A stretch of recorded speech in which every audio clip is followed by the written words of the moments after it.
बिस्मिल्लाहिर्रहमानिर्रहीम।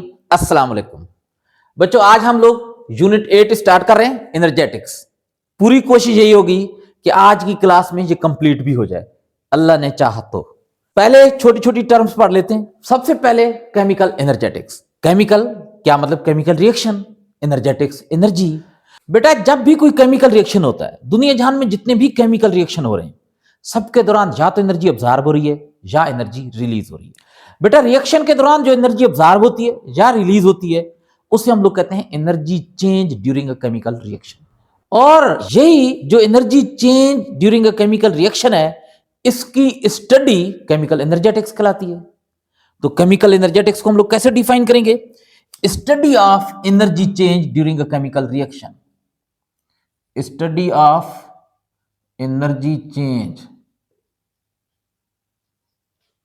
During a chemical reaction. Chemical reaction is called, बच्चों क्या कहलाता है? Chemical energetics. अब बच्चों सवाल ये पैदा होता है कि रिएक्शन के दौरान एनर्जी क्यों ऑब्जॉर्ब होती है या एनर्जी क्यों रिलीज होती है। बुक में हेडिंग डली हुई है, energy in a chemical reaction.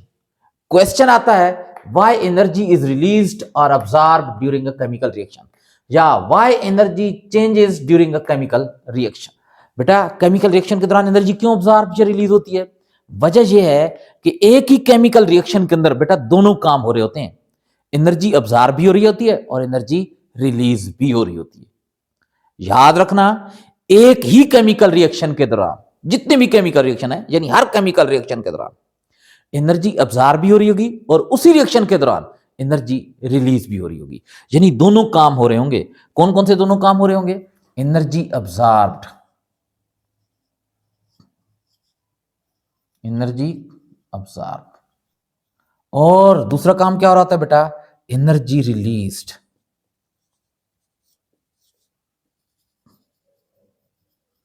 अगर कोई आप लोगों से पूछ ले कि एक केमिकल रिएक्शन के दौरान क्या सिर्फ एनर्जी ऑब्जॉर्ब होती है या सिर्फ एनर्जी रिलीज होती है, तो आप लोगों का जवाब होना चाहिए नहीं, हर रिएक्शन के दौरान एनर्जी ऑब्जॉर्ब भी होती है और उसी रिएक्शन के दौरान एनर्जी रिलीज भी होती है। तो फिर बेटा हम लोग क्यों कहते हैं कि इस रिएक्शन के दौरान एनर्जी ऑब्जॉर्ब हो रही है और इस रिएक्शन के दौरान एनर्जी रिलीज हो रही है? यानी हम सिर्फ एक बात करते हैं कि इस रिएक्शन के दौरान सिर्फ एनर्जी ऑब्जॉर्ब होती है, या हम लोग कहते हैं इस रिएक्शन के दौरान सिर्फ एनर्जी रिलीज होती है। हालांकि दोनों काम हो रहे होते हैं, ऑब्जॉर्ब भी रिलीज भी, लेकिन हम लोग कहते हैं नहीं जी, इस रिएक्शन के दौरान एनर्जी रिलीज होती है, इस रिएक्शन के दौरान एनर्जी ऑब्जॉर्ब होती है।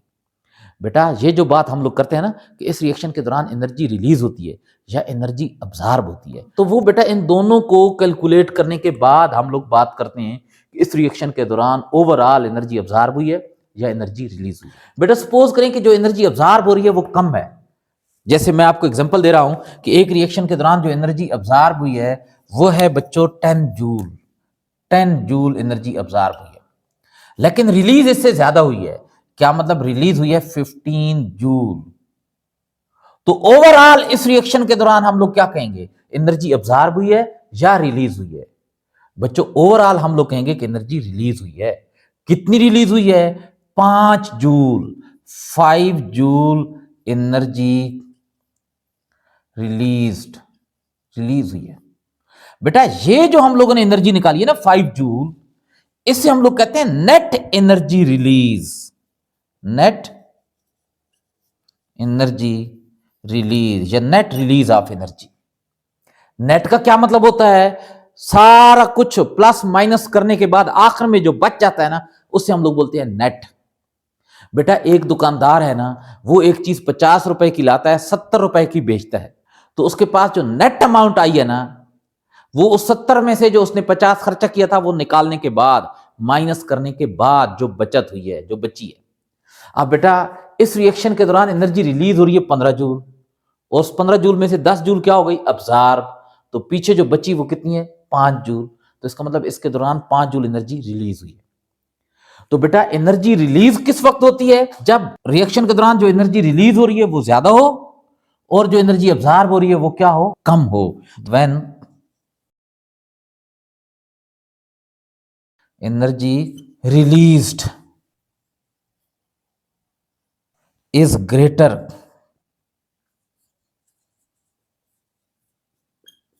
Then energy absorbed,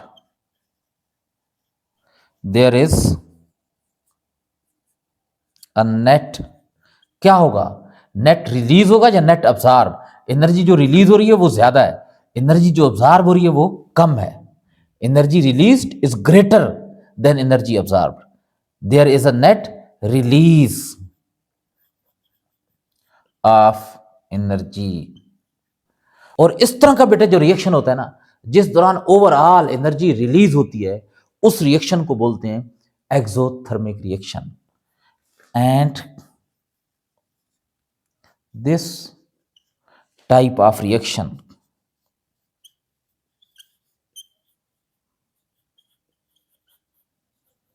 are called, क्या कहलाते हैं बेटा, एक्सोथर्मिक रिएक्शंस, एक्सोथर्मिक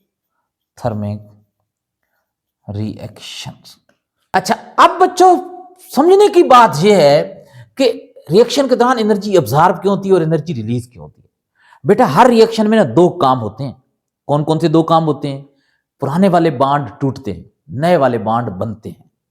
तो बेटा पुराने बॉन्ड तोड़ने के लिए बॉन्ड को एनर्जी देना पड़ती है, बाहर से एनर्जी देंगे। क्या मतलब, बॉन्ड बाहर से एनर्जी अब्जॉर्ब करेगा तब टूटेगा। तो हम लोग ये जो बात कर रहे हैं ना, एनर्जी अब्जॉर्ब किस वक्त होती है? During the breaking of old bond. Old bonds are broken, टूटते हैं। किस तरीके से टूटते हैं? एनर्जी अब्जॉर्ब करके, या आपकी बुक में लिखा हुआ एनर्जी इज कंज्यूम्ड, कंज्यूम करके, खर्च करके। अब बच्चों, बहुत सारे बच्चों के दिमाग में ये बात आ रही होगी कि भाई कैसे एनर्जी अब्जॉर्ब करके बॉन्ड टूट जाते हैं। बेटा मैं आपको एक एग्जांपल से समझाता हूं। ये आपके पास हाइड्रोजन का एक एटम है, ये हाइड्रोजन का दूसरा एटम है। ये आपस में कोवलेंट बॉन्ड बनाते हैं। कैसे कोवलेंट बॉन्ड बनता है? ये वाला हाइड्रोजन का एटम अपना एक इलेक्ट्रॉन सेंटर में ले आता है, ये भी अपना एक इलेक्ट्रॉन सेंटर में ले आता है। अब इलेक्ट्रॉन पेयर बन गया, इस इलेक्ट्रॉन पेयर को दोनों शेयर करेंगे। जब तक ये इलेक्ट्रॉन पेयर इन दो एटम के सेंटर में रहेगा, ये बॉन्ड इसी तरीके से कायम और दायम रहेगा, मौजूद रहेगा।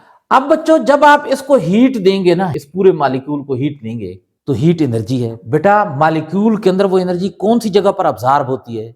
मॉलिक्यूल के अंदर कौन सी ऐसी चीज होती है जो एनर्जी को अब्जॉर्ब करती है? बेटा इलेक्ट्रॉन्स। तो ये वाले इलेक्ट्रॉन एनर्जी को अब्जॉर्ब करेंगे।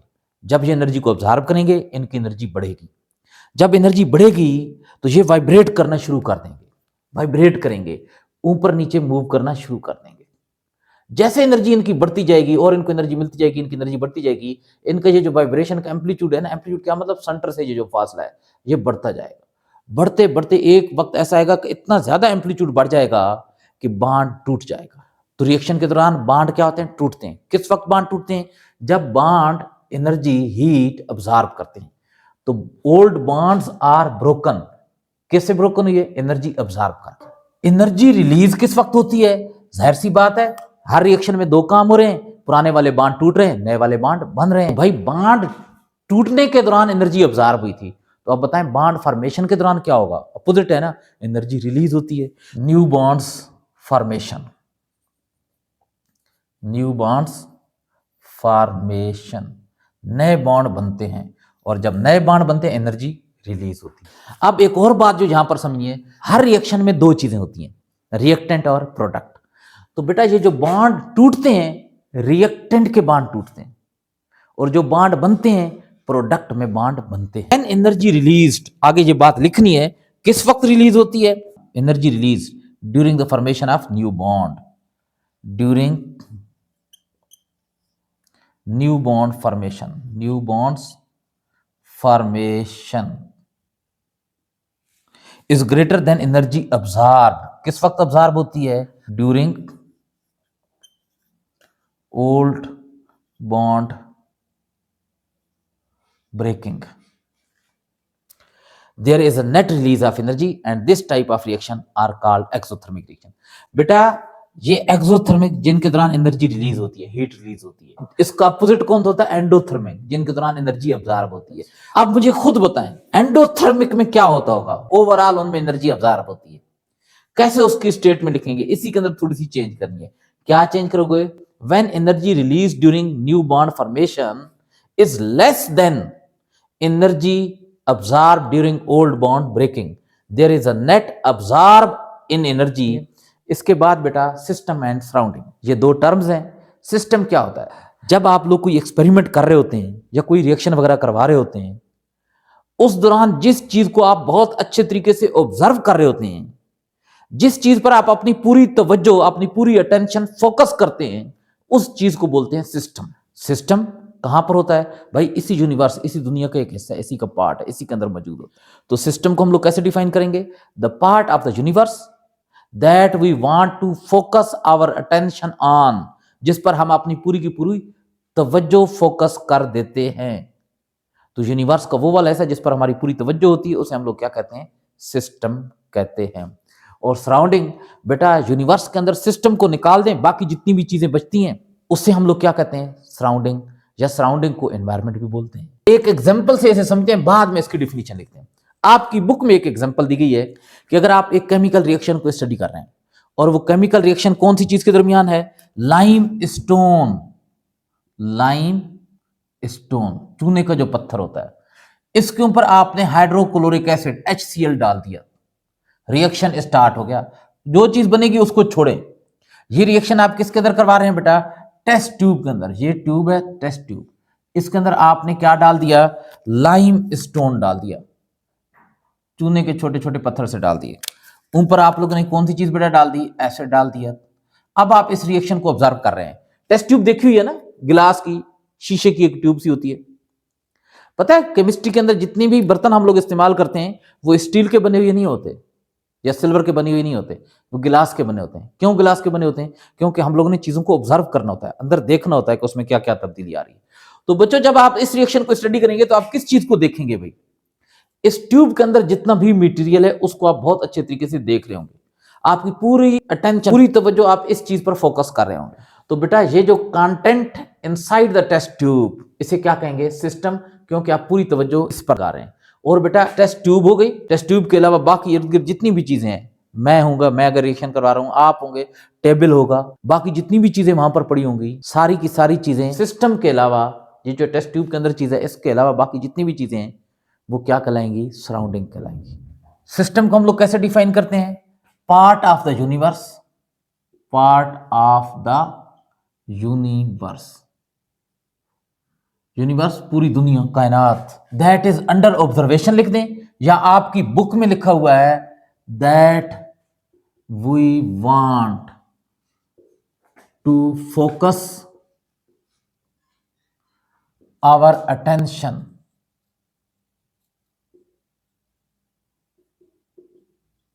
ऑन इज कॉल्ड, क्या कहलाता है बेटा? सिस्टम कहलाता है।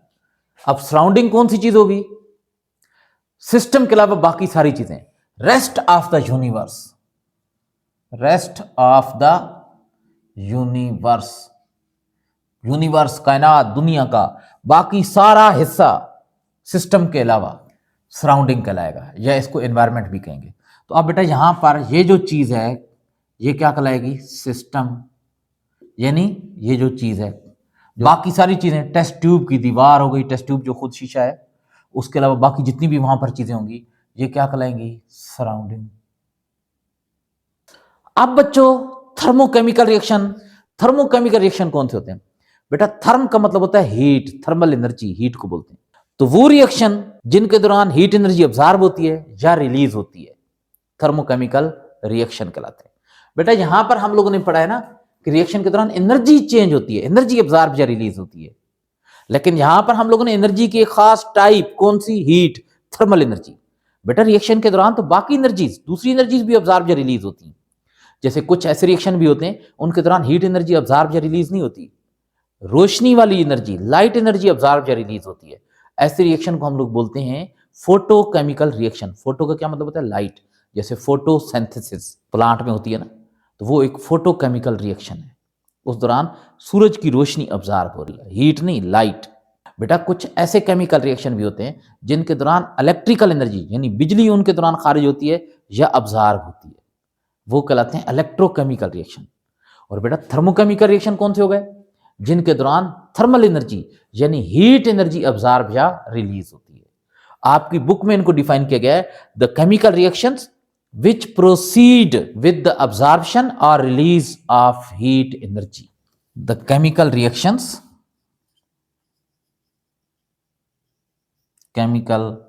reactions that proceed with the absorption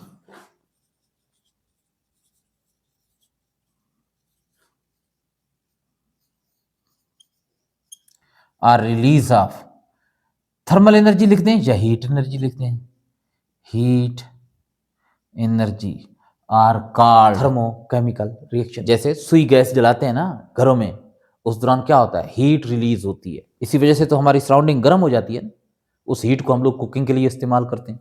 अब बच्चों थर्मोकेमिकल इक्वेशन, बेटा हम लोग रिएक्शन को किससे रिप्रेजेंट करते हैं? इक्वेशन से। अब अगर इक्वेशन के आखिर में हम लोग डेल्टा एच लिखकर ना जो एनर्जी अब्जॉर्ब हो रही है या रिलीज हो रही है उस एनर्जी की अमाउंट भी लिख दें तो उस इक्वेशन को हम लोग क्या कहेंगे? Thermochemical equation. तो थर्मोकेमिकल इक्वेशन और आम केमिकल इक्वेशन में क्या फर्क होता है? आम केमिकल इक्वेशन सिर्फ रिएक्शन को शो करती है, रिएक्शन के दौरान जो हीट अब्जॉर्ब हुई है या रिलीज हुई है यानी हीट जो चेंज हुई है उसको वो शो नहीं करती। लेकिन थर्मोकेमिकल इक्वेशन रिएक्शन के दौरान हीट चेंज को भी शो करती है। Chemical equation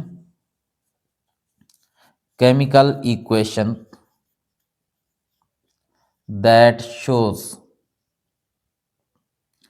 the heat change during a chemical reaction। बेटा आपकी बुक में एक एग्जांपल दी गई है, बड़ी आसान सी एग्जांपल है। कार्बन कोयला सॉलिड फॉर्म में होता है, ये जब जलता है ना तो हवा की ऑक्सीजन को हम O2 लिखते हैं और ऑक्सीजन गैस की शक्ल में होती है, इससे रिएक्ट करता है तो कौन सी चीज बनती है? कार्बन डाइऑक्साइड CO2 गैस, धुआं जिसको हम लोग बोलते हैं। अब बेटा इस दौरान हीट रिलीज होती है, उस हीट को अगर हम इक्वेशन के साथ आगे डेल्टा एच करके लिख दें, कितनी हीट रिलीज होती है? -393.5। बेटा इस इक्वेशन में सिर्फ रिएक्शन शो नहीं किया गया, इस दौरान जो हीट चेंज हुई है ना, डेल्टा का क्या मतलब होता है? ये डेल्टा पढ़ा जाता है, ये जो ट्राइंगल छोटी सी बनी हुई है इसको डेल्टा पढ़ते हैं। डेल्टा का क्या मतलब होता है? चेंज, हीट चेंज हुई है इस रिएक्शन के दौरान। माइनस का मतलब ये हुआ कि ओवरऑल इस दौरान एनर्जी रिलीज हुई है। कितनी रिलीज हुई है? 393.5 किलो जूल पर मोल। तो बेटा अब इस इक्वेशन को हम लोग क्या कहेंगे? Thermochemical equation. बेटा इसी इक्वेशन के साथ अगर मैं ये वाली हीट मिटा दूं, ये वाली इक्वेशन रह जाएगी, तो अब इसको हम लोग थर्मोकेमिकल इक्वेशन नहीं कहेंगे। थर्मोकेमिकल इक्वेशन कौन सी होती है? वो केमिकल इक्वेशन जो रिएक्शन के दौरान हीट चेंज को भी शो करती है। तो जरा देखें, इसके साथ हम लोगों ने ये हीट लिख दिया तो ये इक्वेशन हीट चेंज को भी शो कर रही है, ये थर्मोकेमिकल इक्वेशन है। यही इक्वेशन नॉर्मल इक्वेशन भी बन सकती है, आम इक्वेशन, बस सिर्फ ये वाला हिस्सा मिटा दें, ये वाला हिस्सा। अब बच्चों थर्मोकेमिस्ट्री कौन सी होती है? भाई स्टडी ऑफ थर्मोकेमिकल रिएक्शन या study of heat change during a chemical reaction is called thermochemistry. Study of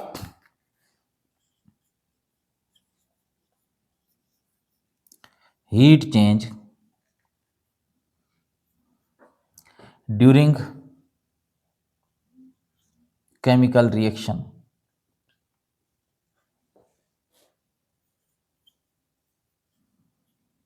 is called thermochemistry. अब बच्चों मैं इसको फेयर तरीके से लिख देता हूं ताकि वो आप लोगों के नोट्स बन जाएं। बेटा ये रहे इस टॉपिक के नोट्स, सारी वही बातें हैं जो अभी 2 मिनट पहले हम लोगों ने समझी थी। टाइप्स ऑफ थर्मोकेमिकल रिएक्शंस, अभी अभी हम लोगों ने पढ़ा था थर्मोकेमिकल रिएक्शंस वो रिएक्शन जिनके दौरान या तो हीट रिलीज होती है या हीट अब्जॉर्ब होती है। बेटा थर्मोकेमिकल रिएक्शंस की 2 टाइप्स हैं, एक्सोथर्मिक रिएक्शन, एंडोथर्मिक रिएक्शन। एक्सो एग्जिट से निकला हुआ है, बाहर जगहों पे आप लोग देखते हैं ना, दरवाजे के ऊपर लिखा होता है एग्जिट। एग्जिट क्या मतलब है? बाहर निकलना। तो बेटा ये वो केमिकल रिएक्शन होते हैं जिनके दौरान हीट बाहर निकलती है। क्या मतलब? हीट रिलीज होती है। These are the chemical reactions during which heat is released. These are the chemical reactions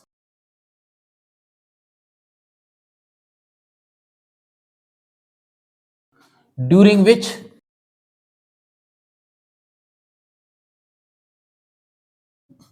heat is released।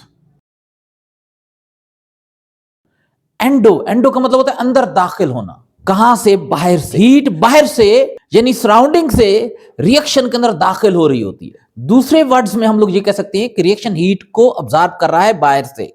These are the chemical reactions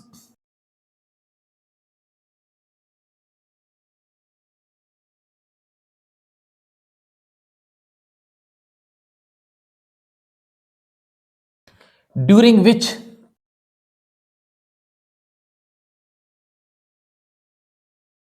heat is observed.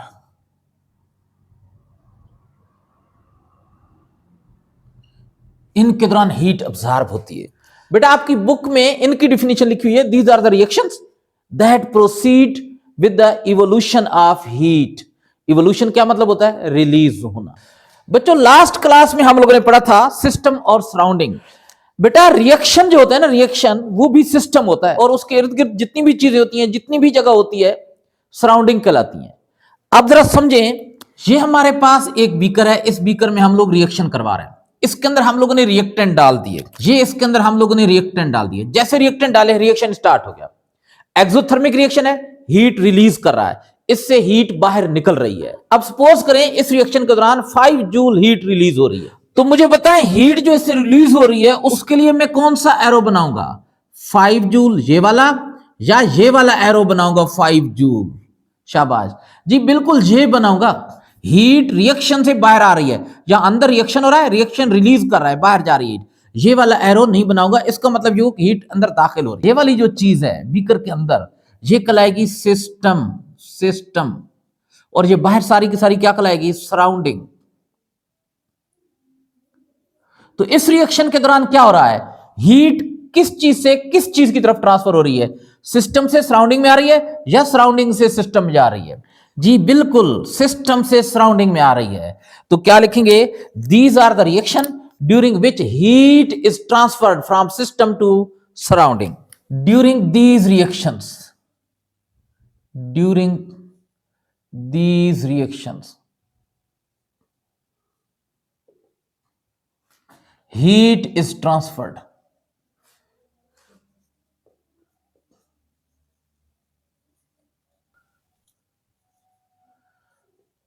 from system to surrounding।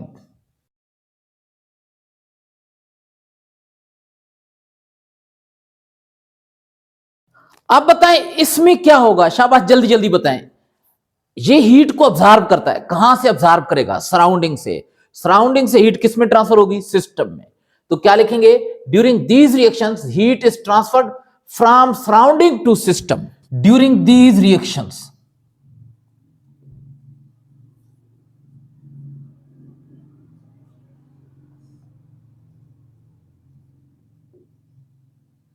heat is transferred from surrounding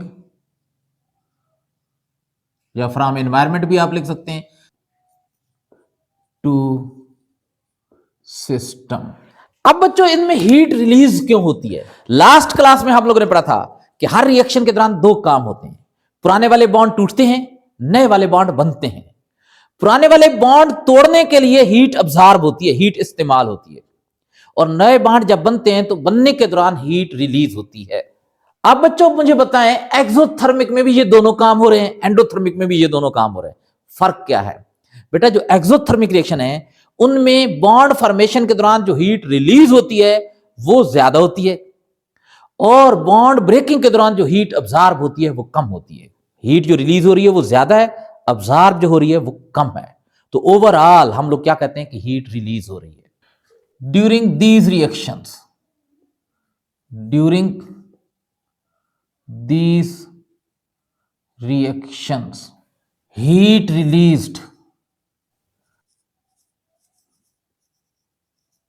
during bond formation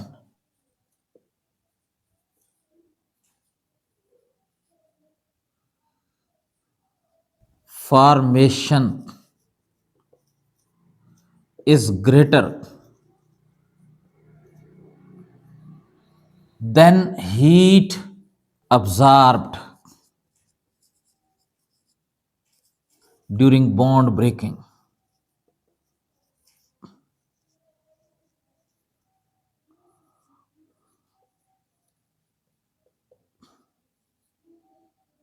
और बच्चों इन reaction में क्या होगा, शाबाश जल्दी बताएं। इसका opposite होगा, लिख लेंगे sentence. During these reaction heat absorb during bond breaking is greater than heat release during bond formation.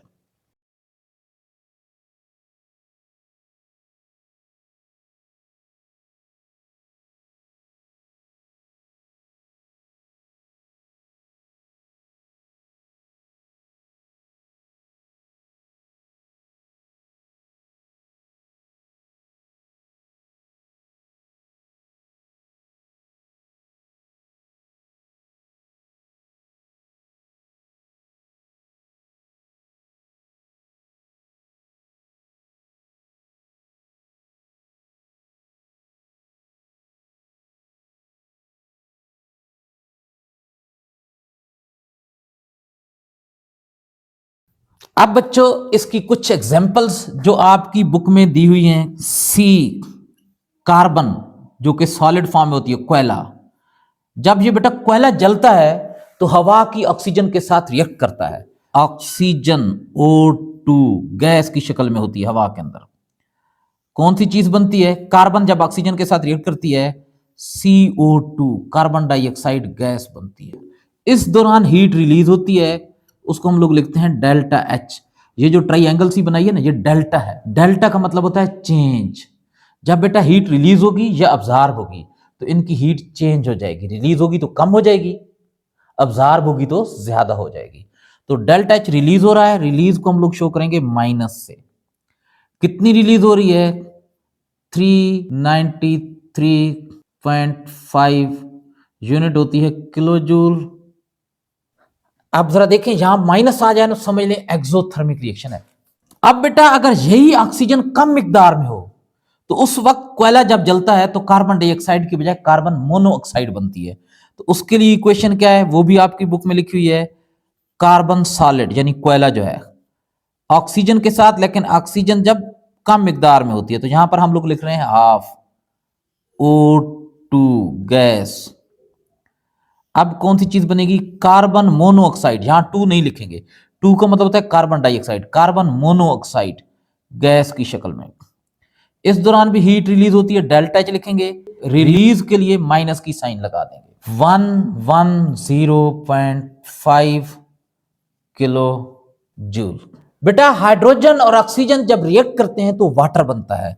उसके लिए क्या इक्वेशन लिखेंगे? 2H2 गैस की शक्ल में होती है hydrogen, plus oxygen O2 gas की शक्ल में। 2H2O लिक्विड होता है, वाटर लिक्विड होता है।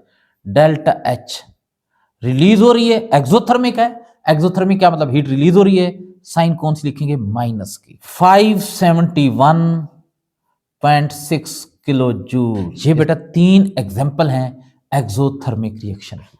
अब एंडोथर्मिक रिएक्शन की एग्जांपल्स। एक्सोथर्मिक में हीट अब्सॉर्ब होती है तो यहां माइनस की जगह क्या लिख देंगे? Plus. H2 hydrogen gas iodine gas के साथ।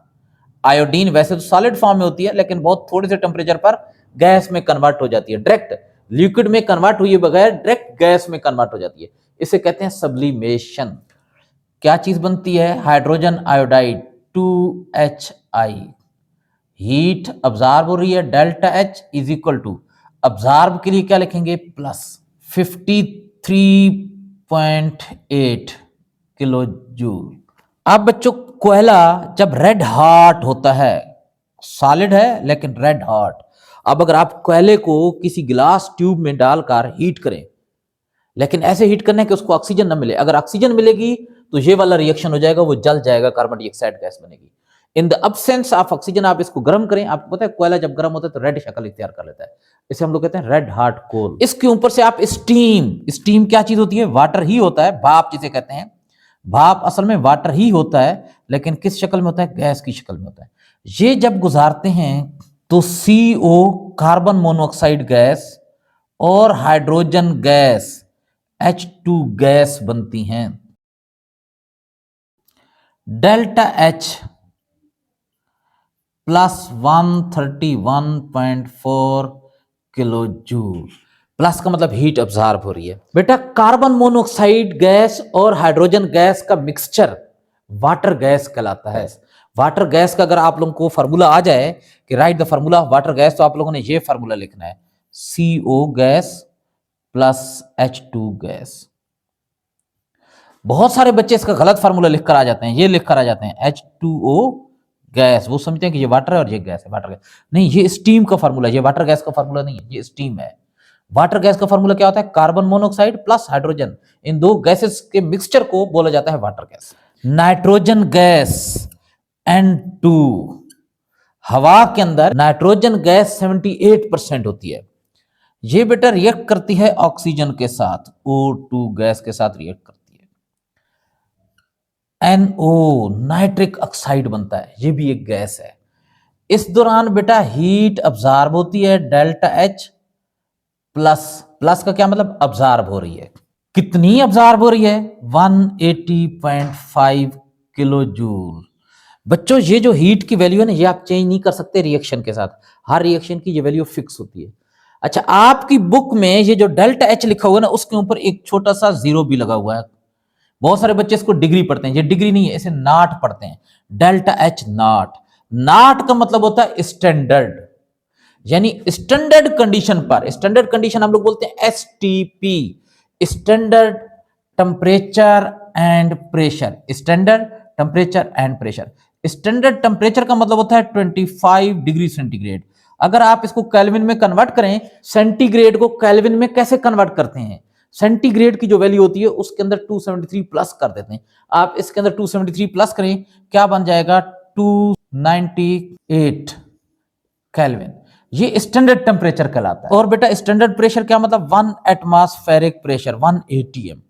तो ये जो वैल्यूज लिखी गई है ना, ये इन कंडीशन पर मेजर की गई हैं, इनकी पैमाइश इन कंडीशन पर की गई है। यानी टेम्परेचर कितना रखा गया था? 25 डिग्री सेंटीग्रेड, और प्रेशर कितना रखा गया था? 1 ATM। अब बेटा डेल्टा H के साथ हर जगह पर हम ऊपर नॉट लगा देंगे, डेल्टा H नॉट। यहां पर भी कौन सी चीज? Delta H not. बेटा ये आपके नोट्स भी बन गए हैं। अब बच्चों concept assessment exercise 8.1 book page है 131, करा है classify the following processes as exothermic and endothermic. ये प्रोसेस उसने बताए हैं, कहा गया कि बताएं ये एक्सोथर्मिक है या एंडोथर्मिक है। तो थोड़ा सा सोचना होगा, आसान है, मुश्किल नहीं है। करा है फ्रीजिंग ऑफ वाटर, पानी जब बर्फ में तब्दील होता है, फ्रीज होता है, तो बताएं पानी बर्फ में कैसे तब्दील होगा? हीट को रिलीज करेगा या हीट अब्जॉर्ब करता है? भाई पानी का टेम्परेचर ज्यादा होता है, बर्फ का टेम्परेचर कम होता है। ज्यादा टेम्परेचर से कम टेम्परेचर पर चला गया, क्या मतलब? रिलीज कर दी हीट, हीट रिलीज की, कौन सा रिएक्शन हो गया? एक्सोथर्मिक। तो इसके आगे हम लोग क्या लिखेंगे? एक्सोथर्मिक। अगर इसी का अपोजिट हो जाए तो एंडोथर्मिक होगा। कंबस्शन ऑफ मीथेन, सुई गैस का जलना, जब भी कंबस्शन हो, बर्निंग हो, तो एक्सोथर्मिक, हमेशा हीट रिलीज होती है और उसी हीट की वजह से एनवायरनमेंट गर्म हो जाता है, एक्सोथर्मिक।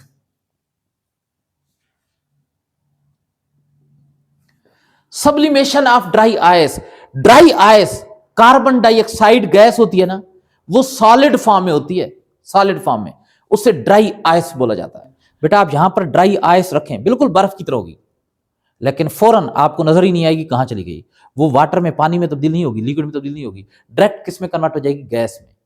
आइस सॉलिड थी, किस में कन्वर्ट हो गई? गैस में, डायरेक्ट गैस में। वैसे रूल तो ये है ना कि भाई सॉलिड, सॉलिड किस में कन्वर्ट होता है? लिक्विड में, और लिक्विड किस में कन्वर्ट होता है? गैस में।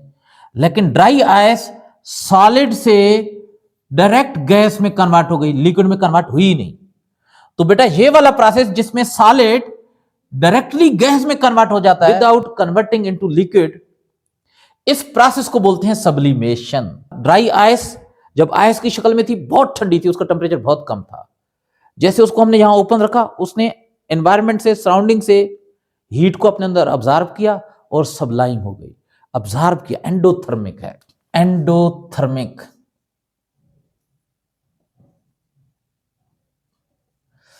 अब H2O गैस यानी स्टीम, भाप, पानी में तब्दील हो रही है। बताओ स्टीम पानी में किस वक्त तब्दील होती है? गर्म होकर, ठंडी होकर? ठंडी होकर। कैसे ठंडी होगी? हीट रिलीज करेगी।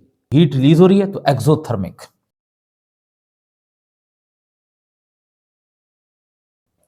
डिकम्पोजिशन ऑफ लाइमस्टोन, लाइमस्टोन चूने का पत्थर, ये फार्मूला होता है लाइमस्टोन का CaCO3। इसको अगर आप हीट करें ना, ये हीट अब्जॉर्ब करेगा, इसमें से CO2 गैस निकल जाएगी और पीछे बच जाएगा CaO, कैल्शियम ऑक्साइड। डिकम्पोज हो गया, टूट गया। कैसे टूटा? इसने हीट अब्जॉर्ब की। तो ये कौन सा प्रोसेस हो गया? एंडोथर्मिक। बेटा अगर इसको पानी में डालें ना तो ये हीट रिलीज करता है।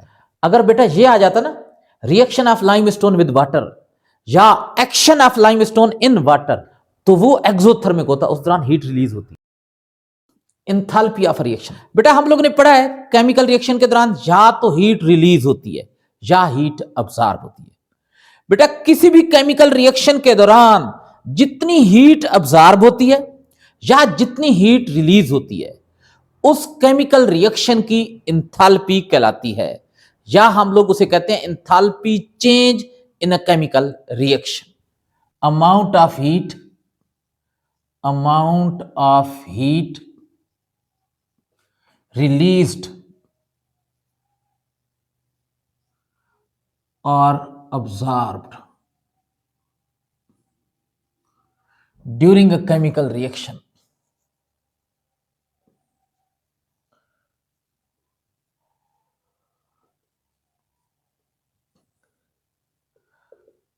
is called enthalpy of that reaction या enthalpy change of that reaction।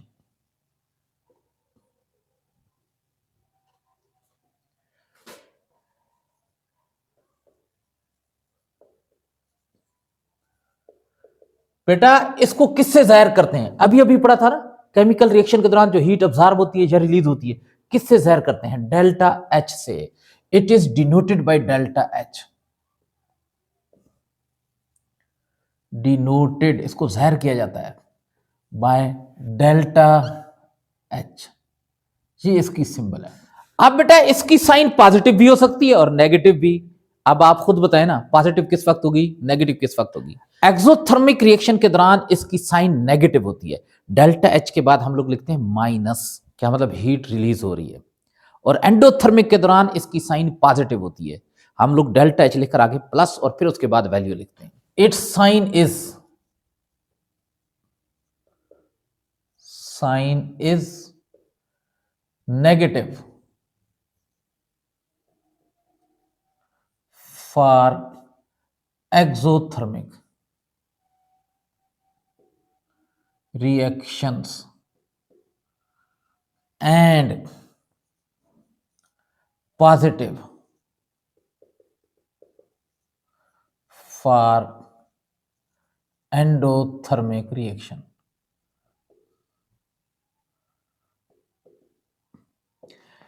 बेटा इंथैल्पी ऑफ रिएक्शन की बजाय ज्यादातर जो इस्तेमाल होती है वो है स्टैंडर्ड इंथैल्पी ऑफ रिएक्शन। वही इंथैल्पी है, सिर्फ स्टैंडर्ड का इजाफा कर दिया गया। स्टैंडर्ड का मतलब होता है standard temperature and pressure, STP। Standard temperature and pressure. Standard temperature की कोई वैल्यू अगर आप लोगों से पूछ ले तो आप लोगों का आंसर होना चाहिए 25 डिग्री सेंटीग्रेड। इसको सेंटीग्रेड भी पढ़ते हैं या सेल्सियस भी पढ़ते हैं। सेल्सियस को अगर आप केल्विन में कन्वर्ट करना चाहें तो सेल्सियस की वैल्यू में 273 प्लस कर दें, इस पे 273 प्लस करेंगे 298। अब ये 298 सेंटीग्रेड नहीं है, सेल्सियस नहीं है, केल्विन बन जाएगा। केल्विन के ऊपर डिग्री नहीं लगाते, सेंटीग्रेड के ऊपर ये डिग्री लगाते हैं, छोटा सा दायरा लगा देते हैं। और बेटा अगर कोई स्टैंडर्ड प्रेशर की बात करे तो आपको पता होना चाहिए, इसका मतलब हुआ 1 atm 1 एटमॉस्फेरिक प्रेशर। इस वक्त हवा का जो दबाव, हवा का प्रेशर हमारे ऊपर लग रहा है ना, ये इन दीवार, इस बोर्ड वगैरह पर लग रहा है, यह है 1 atm 1 एटमॉस्फेरिक प्रेशर। यही हीट जो रिएक्शन के दौरान रिलीज या अब्जॉर्ब हो रही है, इसको आप लोग मेजर करें, इसकी पैमाइश करें, इसको कैलकुलेट करें इन कंडीशन पर, एसटीपी वाली कंडीशन, यानी 25 डिग्री सेंटीग्रेड टेम्परेचर और 1 atm प्रेशर पर, तो यही इंथैल्पी क्या कहलाती है? Standard enthalpy of reaction. इसको डिफाइन कैसे करेंगे? Enthalpy of reaction measured at 25 degree centigrade temperature and 1 atm pressure is called standard enthalpy of reaction. Enthalpy of reaction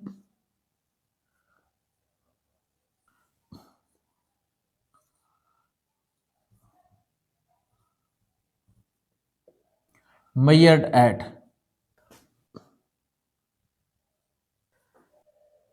at 25 Celsius temperature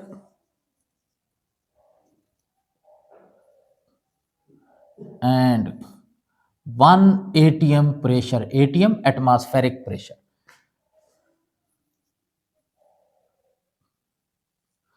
is called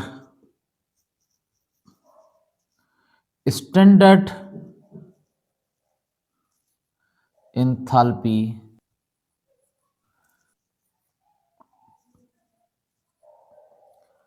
बेटा इसको आप लोग ऐसे भी डिफाइन कर सकते हैं, यही डिफिनीशन लिख दें, सिर्फ इसमें इजाफा कर दें, at 25 degree centigrade temperature and 1 atm pressure, amount of heat released और absorbed during a chemical reaction at 25 degree centigrade temperature and 1 atm pressure is called standard enthalpy of that reaction. Amount of heat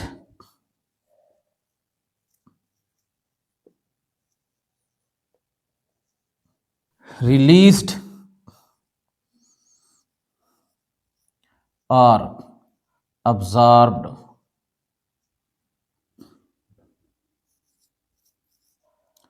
during a chemical reaction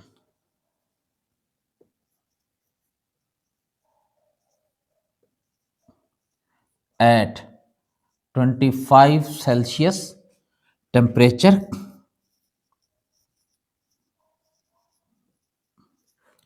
and 1 atm pressure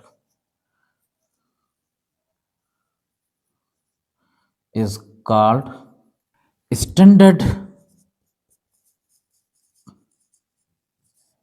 enthalpy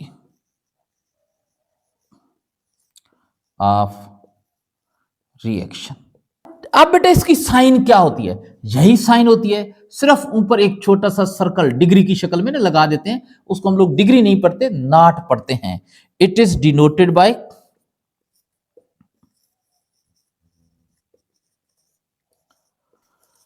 delta H not. ये not standard के लिए इस्तेमाल हुआ है। अब बच्चों जरा देखें, ये दो एग्जांपल्स आपकी बुक में दी गई हैं, कोयला, कार्बन, सॉलिड। जब जलता है हवा की ऑक्सीजन O2 के साथ रिएक्ट करता है, O2 गैस की शक्ल में होती है, CO2 कार्बन डाइऑक्साइड गैस बनती है, गैस। इसकी जो स्टैंडर्ड एंथैल्पी है, यानी इसके दौरान जो हीट रिलीज हो रही है, माइनस है ना, रिलीज हो रही है, एक्सोथर्मिक, ये माइनस की sign, it's sign is negative for exothermic reaction, तो समझ जाएं कि ये एक्सोथर्मिक रिएक्शन है, -393.5 किलो जूल। बच्चों एक और रिएक्शन दिया गया, H2 gas plus I2 gas, ये रिएक्ट करके हाइड्रोजन आयोडाइड गैस बनाते हैं। Delta H standard naught, delta H naught plus दिया गया है, it's sign is positive for endothermic. क्या मतलब? ये एंडोथर्मिक है। कितनी हीट अब्जॉर्ब हो रही है? 53.8 किलो जूल। बेटा आपकी बुक में ना इस टॉपिक के नीचे लिखा हुआ है, which of the above reaction is exothermic and which is endothermic. इस साइन से पता चलेगा, नेगेटिव एक्सोथर्मिक, पॉजिटिव एंडोथर्मिक। बेटा अगला टॉपिक है bond energy and bond dissociation energy. Bond energy क्या मतलब है? हम लोगों ने पढ़ा है ना, रिएक्शन के दौरान दो काम होते हैं, पुराने वाले बॉन्ड टूटते हैं, नए वाले बॉन्ड बनते हैं। बेटा बॉन्ड जब टूटते हैं उसे हम लोग कहते हैं बॉन्ड डिसोसिएशन। उस दौरान एनर्जी अब्जॉर्ब होती है, एनर्जी कंज्यूम होती है, एनर्जी खर्च होती है। बॉन्ड जब टूटते हैं तो क्या चीज बनती है? Neutral atom. जैसे अब जरा देखें, ये दो एटम के दरमियान बॉन्ड है, दो हाइड्रोजन के एटम के दरमियान बॉन्ड है।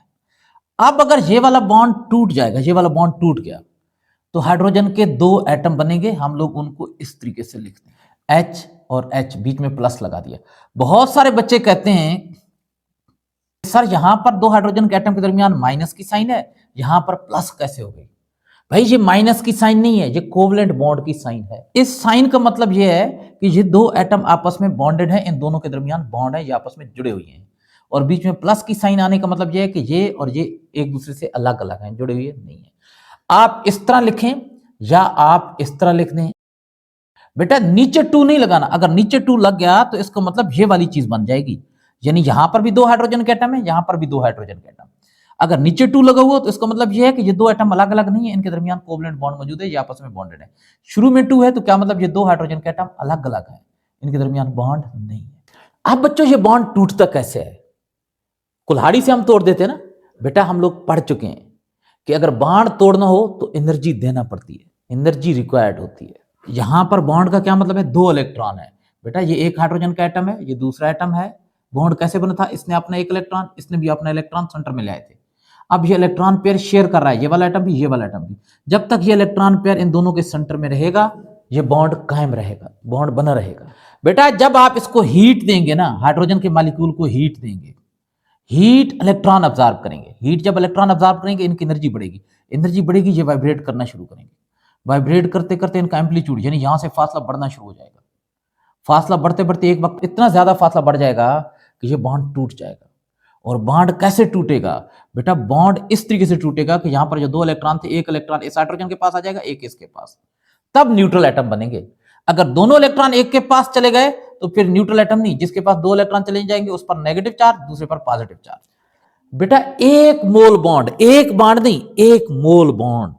एक मोल बॉन्ड का क्या मतलब होगा? 6.02 एक्सपोनेंट 23 बॉन्ड एक जैसे। यानी हम लोग अगर बात करेंगे दो हाइड्रोजन के एटम की, तो ये सारे के सारे बॉन्ड किसके दरमियान होंगे? दो हाइड्रोजन एटम के दरमियान होंगे। एक दो हाइड्रोजन एटम के दरमियान बॉन्ड होगा, दूसरा बॉन्ड भी दो हाइड्रोजन एटम के दरमियान, तीसरा भी दो हाइड्रोजन एटम के दरमियान, चौथा भी। इस तरीके से ये सारे के सारे बॉन्ड एक जैसे एटम के दरमियान होंगे।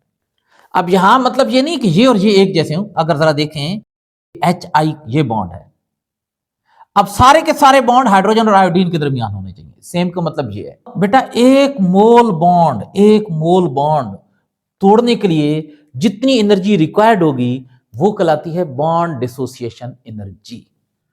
Amount of energy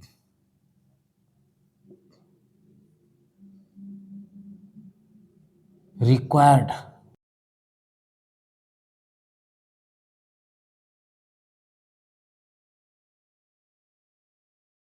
to break 1 mole of particular bonds। Particular का मतलब याद रखना है। पार्टिकुलर का मतलब ये होगा कि अगर एक बॉन्ड है हाइड्रोजन और हाइड्रोजन के एटम के दरमियान, तो बाकी सारे के सारे एक मोल है ना भाई। एक मोल का मतलब कितना है? 6.02 एक्सपोनेंट 23। ये बहुत सारे बॉन्ड है, तो सारे के सारे बॉन्ड इस तरह के एटम के दरमियान, यानी अगला भी इस तरह के एटम के दरमियान, उसके बाद वाला भी इन दो एटम के दरमियान, ये कहलाएगा पार्टिकुलर बॉन्ड।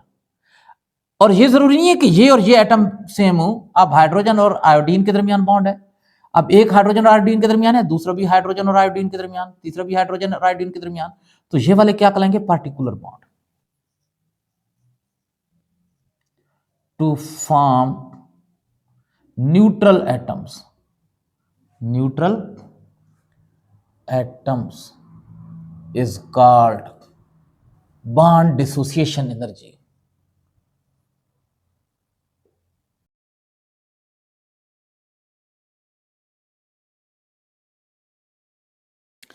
अब बेटा इसकी एक एग्जांपल है हाइड्रोजन की बॉन्ड डिसोसिएशन एनर्जी, H और H। ये जरा देखें, ये दो एटम है, बॉन्डेड है। अब किस में कन्वर्ट हो जाएंगे? H plus H। आप इस तरह लिखें या एक दफा लिखकर यहां शुरू में 2 लगा दें।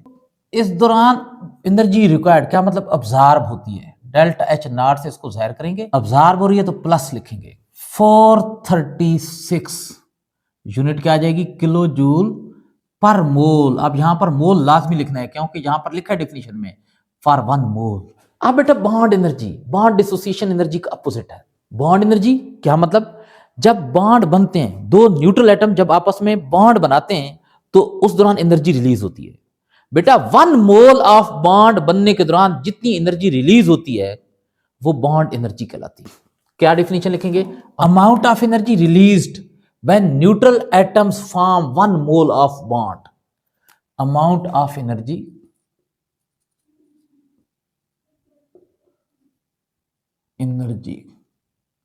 released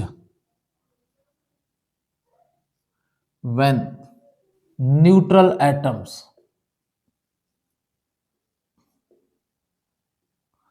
form 1 mole of bond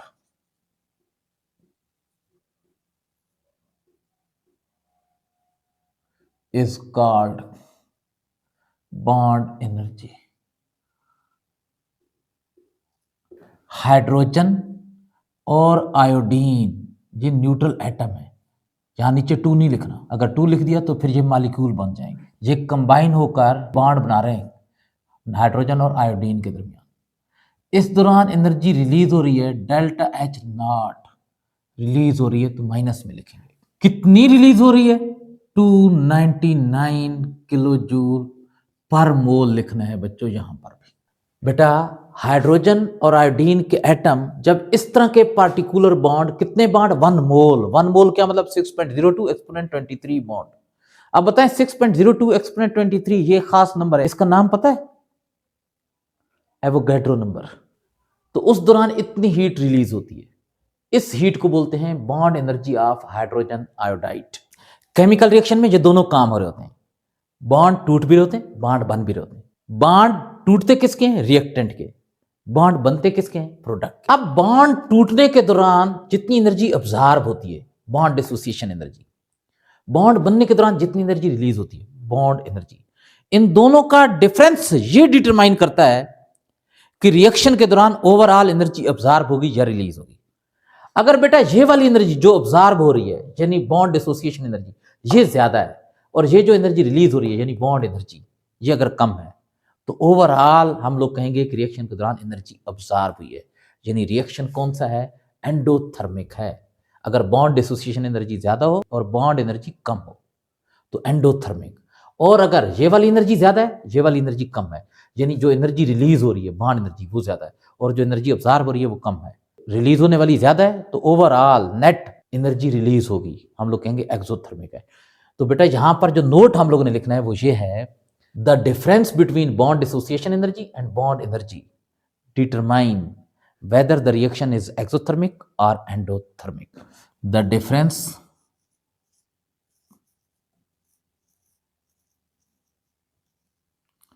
between bond dissociation energy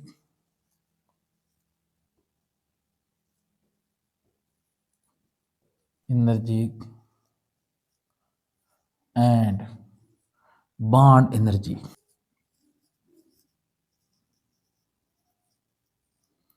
determines whether a reaction is exothermic or endothermic.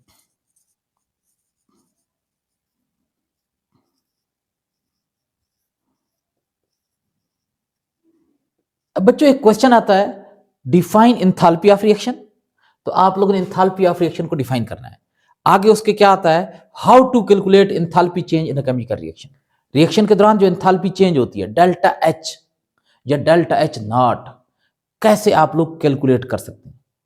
बेटा किसी भी रिएक्शन के दौरान जो एनर्जी चेंज होती है वो इन दो एनर्जीज के सम के इक्वल होती है, बॉन्ड डिसोसिएशन एनर्जी और bond energy. We can calculate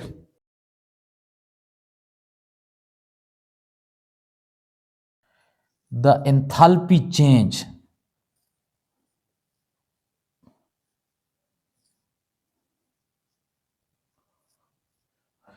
delta H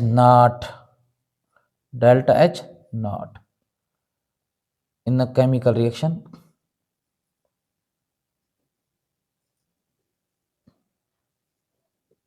by the following expression.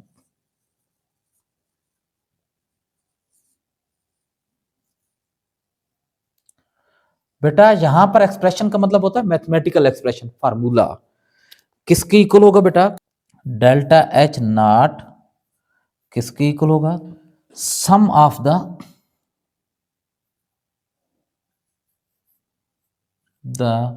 Bonds dissociation energies of reactants. Bond dissociate यानी टूटते किसके? रिएक्टेंट्स के। Minus sum of the bond energies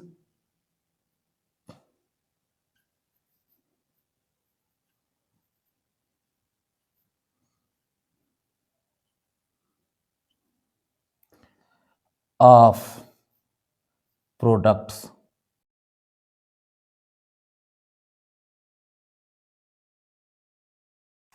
बेटा इसके नोट्स भी यही है। एग्जाम्पल 8.1 पेज 132 न्यूमेरिकल टाइप की एग्जाम्पल है, इंपॉर्टेंट है बोर्ड एग्जाम के लिए। इसमें क्या करा है? Calculate the enthalpy of reaction. Enthalpy of reaction delta H not आप लोगों ने फाइंड करना है। तो जनाब हम लोग हेडिंग डालेंगे डेटा की। क्या चीज फाइंड करनी है? डेल्टा एच नॉट ये हम लोगों ने फाइंड करना है। जो चीज फाइंड करनी होती है इक्वल करके आगे question marks. Between hydrogen and iodine to form hydrogen iodide. बेटा जरा देखें ना, ये रिएक्शन दे दिया उन्होंने between hydrogen and iodine to form hydrogen iodide. इससे हम लोग इक्वेशन बनाएंगे from the given bond energy data. यहां पर उसने नीचे डेटा दिया है बॉन्ड एनर्जी का, करा एच की जो बॉन्ड एनर्जी है, बॉन्ड एनर्जी ऑफ एच कितनी दी गई है? H I and HIR 436 kilo joule पर मोल, 151 किलो जूल पर मोल एंड 299 किलो जूल पर मोल रेस्पेक्टिवली का क्या मतलब है? इज्जत के साथ। बेटा रेस्पेक्टिवली का मतलब होता है बिल तरतीब। क्या मतलब है? जो तरतीब यहां पर है ना वही तरतीब यहां पर भी है। यानी एच यहां पर पहले आ रहा है तो ये जो पहले बॉन्ड एनर्जी आ रही है वो इसकी होगी। आई सेकंड नंबर पर है तो सेकंड नंबर पर जो एनर्जी आ रही है वो इसकी आई की होगी। और एच की बॉन्ड एनर्जी ये लास्ट में आ रहा है तो लास्ट वाली ये वाली एनर्जी एच की होगी। तो एच की बॉन्ड एनर्जी कौन सी होगी? 436 किलो जूल पर मोल। उसके बाद जनाब आई की बॉन्ड एनर्जी ऑफ आई ये जो बॉन्ड है ना इसको तोड़ने के लिए ये बनने के दौरान जो एनर्जी रिलीज या ऑब्जॉर्ब होती है कितनी है बेटा? 151 किलो जूल पर मोल। H bond energy of H कितनी है बेटा? 299 किलो जूल पर मोल। बच्चों सॉल्यूशन लिखेंगे। सबसे पहले हम लोगों ने इसकी इक्वेशन लिखनी है। बेटा इक्वेशन लिखना आपको आनी चाहिए। जरा देखें ना, आसानी से पता चल जाता है। Hydrogen iodine to form hydrogen iodide. ये जरा देखें, ये हाइड्रोजन है, ये आयोडीन है, ये क्या है? हाइड्रोजन आयोडाइड है। तो पहले ये रिएक्टेंट है, टू फॉर्म ये बन रहा है। तो कैसे लिखेंगे equation? H2 gas plus I2 gas. बेटा क्या चीज बन रहा है? 2HI gas. जरा देखें यहां पर हाइड्रोजन हमेशा गैस की शक्ल में होती है, आयोडीन सॉलिड होती है, लेकिन रूम टेम्परेचर पर वो गैस में कन्वर्ट होना शुरू हो जाती है। इसे हम लोग कहते हैं सबलाइम होना, सब्लिमेशन। और हाइड्रोजन आयोडाइड, ये दोनों कंबाइन होकर हाइड्रोजन आयोडाइड गैस बना रहे हैं। इसको हम लोग इस तरह भी लिख सकते हैं HH। इसको हम लोग 2 आई है ना, तो इस तरह भी लिख सकते हैं आई, और इसको हम लोग 2 लिख कर आगे क्या लिख देंगे, एच आई। बेटा डेल्टा एच किसके इक्वल होगा, डेल्टा एच नॉट किसके इक्वल होगा, ये रिएक्टेंट है, रिएक्टेंट की ये जो बॉन्ड एनर्जीज हैं इनका सम, इनको प्लस कर दें, यानी क्या लिखेंगे, bond energy of H H plus bond energy of I,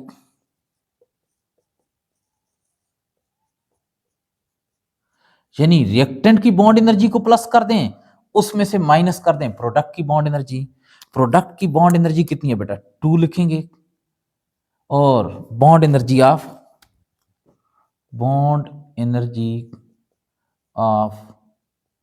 H I, बस डेटा में से इनकी वैल्यूज पुट कर दें। आप लोगों के पास बॉन्ड एनर्जी ऑफ एच की बॉन्ड एनर्जी कितनी है, 436 प्लस बॉन्ड एनर्जी ऑफ आई 151, आगे माइनस करेंगे 2 multiply bond energy of H I 299। बच्चों इन दोनों को प्लस कर लेंगे 587 माइनस 2 को इससे मल्टीप्लाई कर देंगे 598, क्या आंसर आ जाएगा, और ये वाली वैल्यू ज्यादा आप कैलकुलेटर से कर लें, -11, यूनिट क्या आ जाएगा, किलो जूल पर मोल, और ये कौन सी चीज है, डेल्टा एच नॉट। तो ये जनाब आप लोगों के पास आ गया है आंसर आ गया, माइनस में आ रहा है, क्या मतलब ये रिएक्शन कौन सा है, exothermic. Concept assessment exercise 8.1 page 132। अगर बेटा आप इस क्वेश्चन को पढ़ें, बिल्कुल सेम इस तरह का है, सिर्फ मामूली सा फर्क है, मामूली सा। मेरी ख्वाहिश यह है कि आप वीडियो को इधर ही रोक दें, इसको खुद सोल्व करें। ये अगर आपको समझ में आ गया होगा तो ये आप खुद ब खुद सोल्व कर लेंगे। जब खुद सोल्व कर लें फिर उसके बाद वीडियो को आगे चलाएं और देखें कि आप लोगों ने ठीक किया है या ठीक नहीं किया। अगर गलत किया है तो कहां गलती की है, इससे आप बहुत कुछ सीख पाएंगे। करें calculate the enthalpy of following reaction. Enthalpy of reaction को किससे ज़र करते हैं, डेल्टा एच नॉट से। ये हम लोगों ने फाइंड करनी है। बेटा उन्होंने लिखा एंथैल्पी है, लेकिन मतलब यहां पर स्टैंडर्ड एंथैल्पी ही होता है, फ्रॉम गिवन एनर्जी डेटा। अब एनर्जी डेटा दिया हुआ है कौन सा, एच एच, तो bond energy of H H, बताओ कितनी है bond energy of H H, जो पहले लिखी है 436 किलो जूल पर मोल।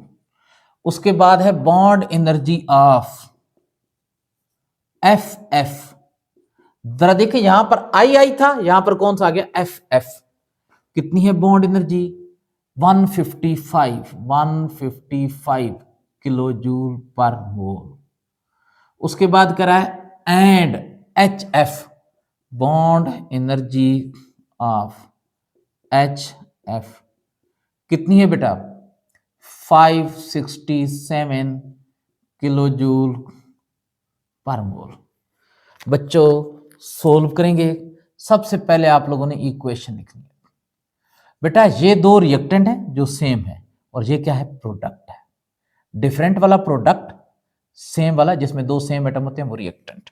इक्वेशन क्या बन जाएगी जरा देखें, आप लोगों के पास इक्वेशन बन जाएगी H2 gas plus fluorine F2 gas, बनेगा कौन सी चीज, HF। बैलेंस कैसे करेंगे, जहां हाइड्रोजन 2 है यहां 1 है, शुरू में 2 लगा देंगे, यहां फ्लोरीन 2, इस 2 ने F को भी 2 कर दिया, ये भी गैस होती है। बेटा इनके नीचे इनकी ये वाली शक्ल लिख दें, HH FF 2HF। इनकी एनर्जीज को आपस में प्लस कर दें, माइनस ये वाली एनर्जी 2 से मल्टीप्लाई करके। तो देखें डेल्टा एच नॉट जो आपने फाइंड करना है किसकी इक्वल होगा, bond energy of H H plus bond energy of F ये वाला लिख दिया, माइनस ये 2 लिखेंगे, इसको मल्टीप्लाई करना है, bond energy of F, values put कर देंगे, bond energy of bond energy of 436 plus bond energy of F 155 minus 2 bond energy of 567, इन दोनों को प्लस करेंगे 591 माइनस 2 को इससे मल्टीप्लाई कर देंगे। बच्चों क्या आंसर आएगा आप लोगों के पास?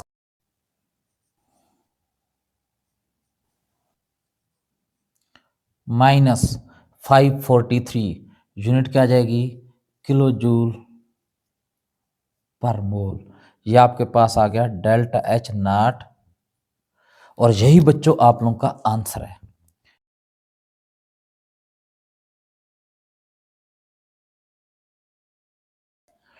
एक्टिवेशन एनर्जी, बेटा आपकी बुक में हेडिंग डली हुई है एक्टिवेशन एनर्जी की, लेकिन इस हेडिंग के अंदर 3 चीजों को एक्सप्लेन किया गया है।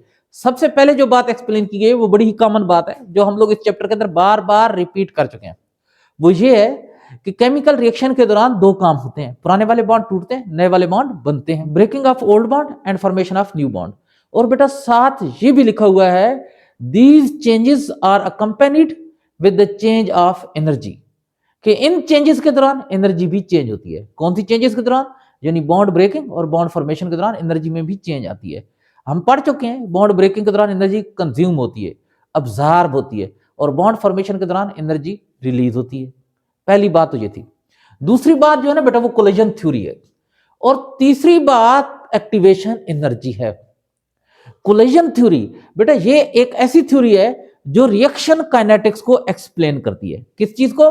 रिएक्शन काइनेटिक्स को। रिएक्शन काइनेटिक्स का क्या मतलब होता है बेटा? रिएक्शन का तरीकाकार, रिएक्शन किस तरीके से हो रहा है, एक्सप्लेन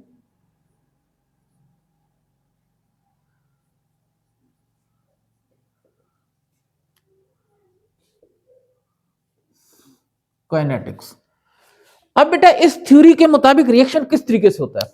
ये थ्योरी हमें ये बताती है कि कोई भी रिएक्शन उस वक्त तक नहीं होगा जब तक रिएक्टेंट के जो एटम है या मॉलिक्यूल्स हैं वो आपस में कोलाइड नहीं करते। रिएक्शन के दौरान क्या होता है? पुराने वाले बॉन्ड टूटते हैं, नए वाले बॉन्ड बनते हैं। तो जो बॉन्ड बनाने वाले एटम है ना वो जब तक आपस में कोलाइड नहीं करेंगे ना, जब बॉन्ड बनाने वाले जो मॉलिक्यूल हैं वो जब तक आपस में कोलाइड नहीं करेंगे ना, उस वक्त तक रिएक्शन नहीं होगा। तो रिएक्शन के लिए क्या चीज जरूरी है? बॉन्डिंग एटम और मॉलिक्यूल का आपस में कोलाइड करना। According to this theory, for a chemical reaction,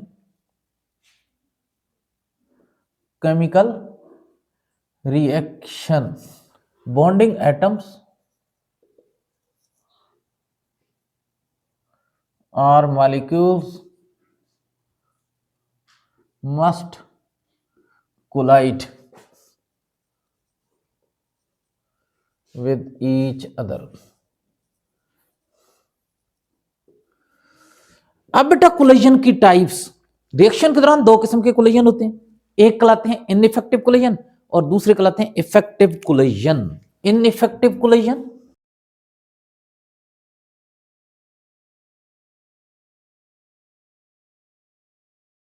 और दूसरे कौन से होते हैं? Effective collision.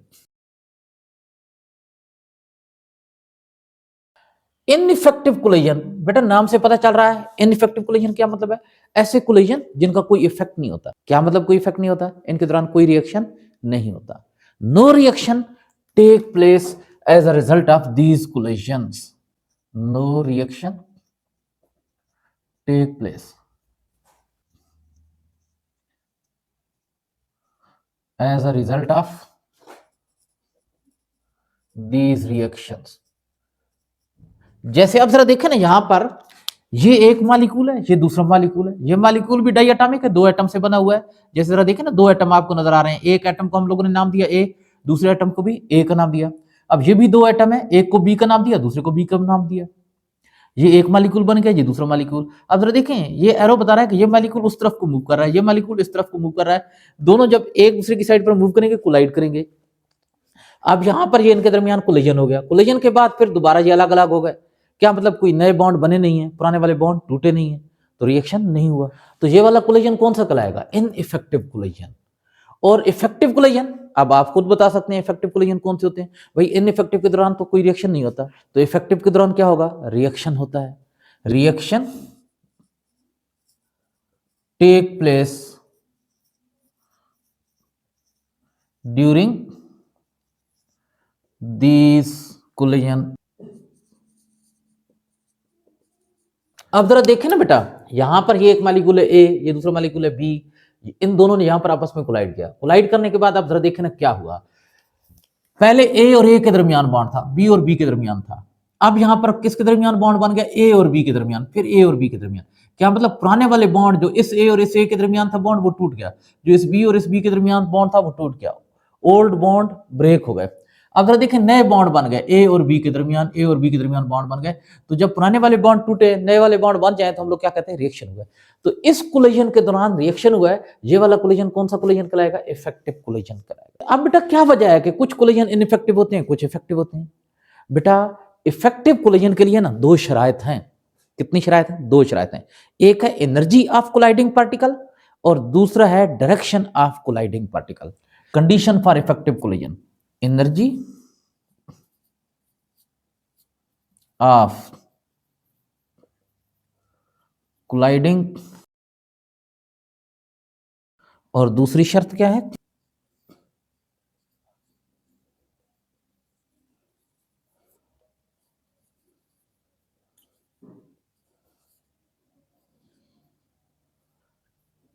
Direction of colliding particles. बेटा जब मॉलिक्यूल कोलाइड करते हैं ना, उस कोलिजन के दौरान अगर उनकी एनर्जी एक खास मिकदार से कम हो तो रिएक्शन नहीं होता।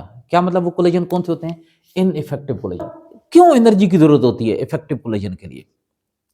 बेटा वजह ये होती है कि ये जो मॉलिक्यूल्स होते हैं ना, जैसे अब जरा देखें, ये हमारे पास एक मॉलिक्यूल है जो दो एटम से बना हुआ है, ए और ए दो एटम है।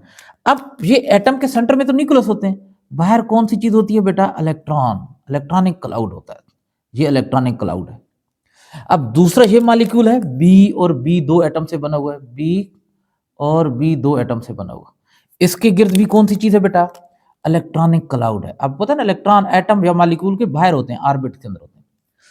अब ये दो मॉलिक्यूल जब एक दूसरे के नजदीक आएंगे, तो इसका ये जो इलेक्ट्रॉनिक क्लाउड है और इसका ये जो इलेक्ट्रॉनिक क्लाउड है, ये एक दूसरे को रिपेल करेंगे। वजह क्या है? वजह यह कि इलेक्ट्रॉन्स पर नेगेटिव चार्ज होते हैं। इस इलेक्ट्रॉनिक क्लाउड पर भी नेगेटिव चार्ज, इस पर भी नेगेटिव चार्ज, और आपको पता है सिमिलर चार्जेस एक दूसरे को रिपेल करते हैं। तो ये एक दूसरे को रिपेल करेंगे तो कोलिजन नहीं हो पाएगा। तो बेटा इस रिपल्जन पर ओवरकम करने के लिए, इस रिपल्जन पर काबू पाने के लिए किस चीज की जरूरत होती है? एनर्जी की जरूरत होती है। तो कम से कम इतनी एनर्जी होनी चाहिए जो इन दो मॉलिक्यूल्स के गिर्द जो इलेक्ट्रॉन्स हैं उनके दरमियान रिपल्जन पर काबू पा सके। Colliding particles must possess enough energy, इतनी एनर्जी तो होनी चाहिए to overcome the repulsion between the electrons around the colliding particle or molecules. Particles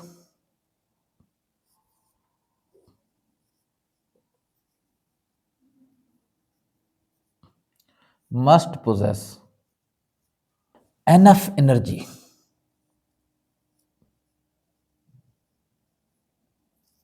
enough का मतलब काफी, यानी इतनी ज्यादा तो कम से कम होनी चाहिए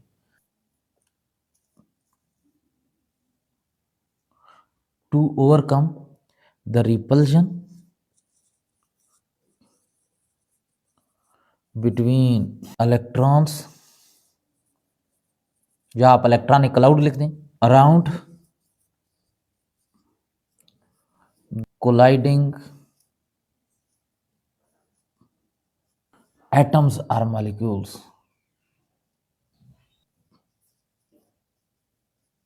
अब बेटा डायरेक्शन ऑफ कोलाइडिंग पार्टिकल्स, या इसे हम लोग कहते हैं ओरिएंटेशन ऑफ कोलाइडिंग पार्टिकल्स। बेटा डायरेक्शन की क्या जरूरत होती है? हमें पता है कि रिएक्शन के दौरान पुराने वाले बॉन्ड टूटते हैं और नए वाले बॉन्ड बनते हैं। तो बेटा जिन दो एटम के दरमियान बॉन्ड बनना होता है ना, उन दो एटम को लाजमी कोलाइड करना चाहिए।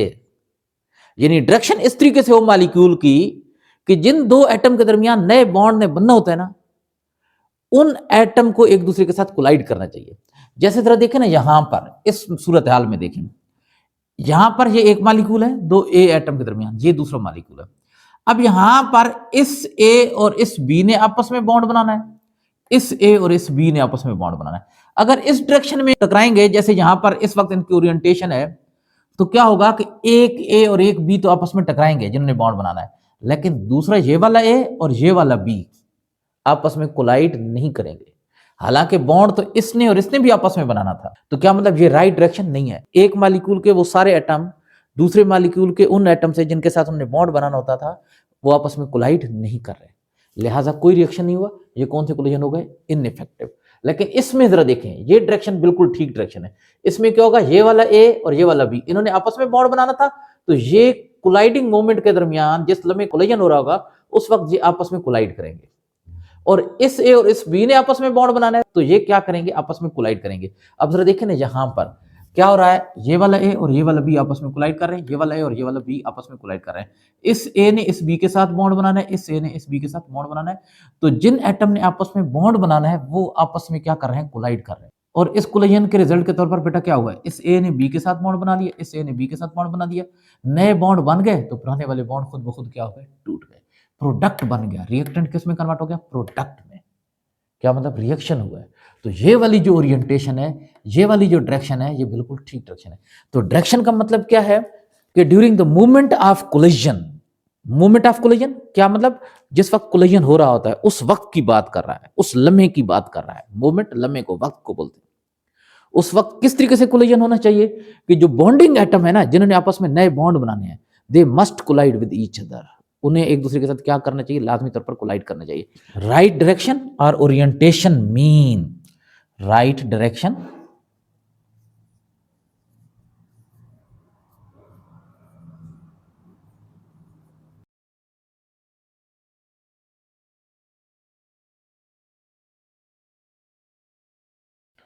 at the moment of collision,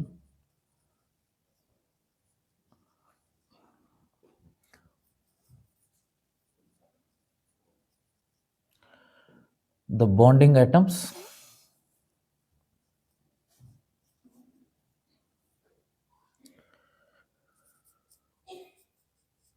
or molecules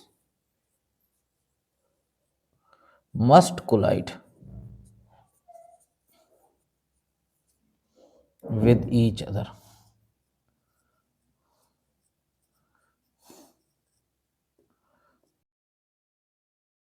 बेटा ये रहे कोलिजन थ्योरी के नोट्स।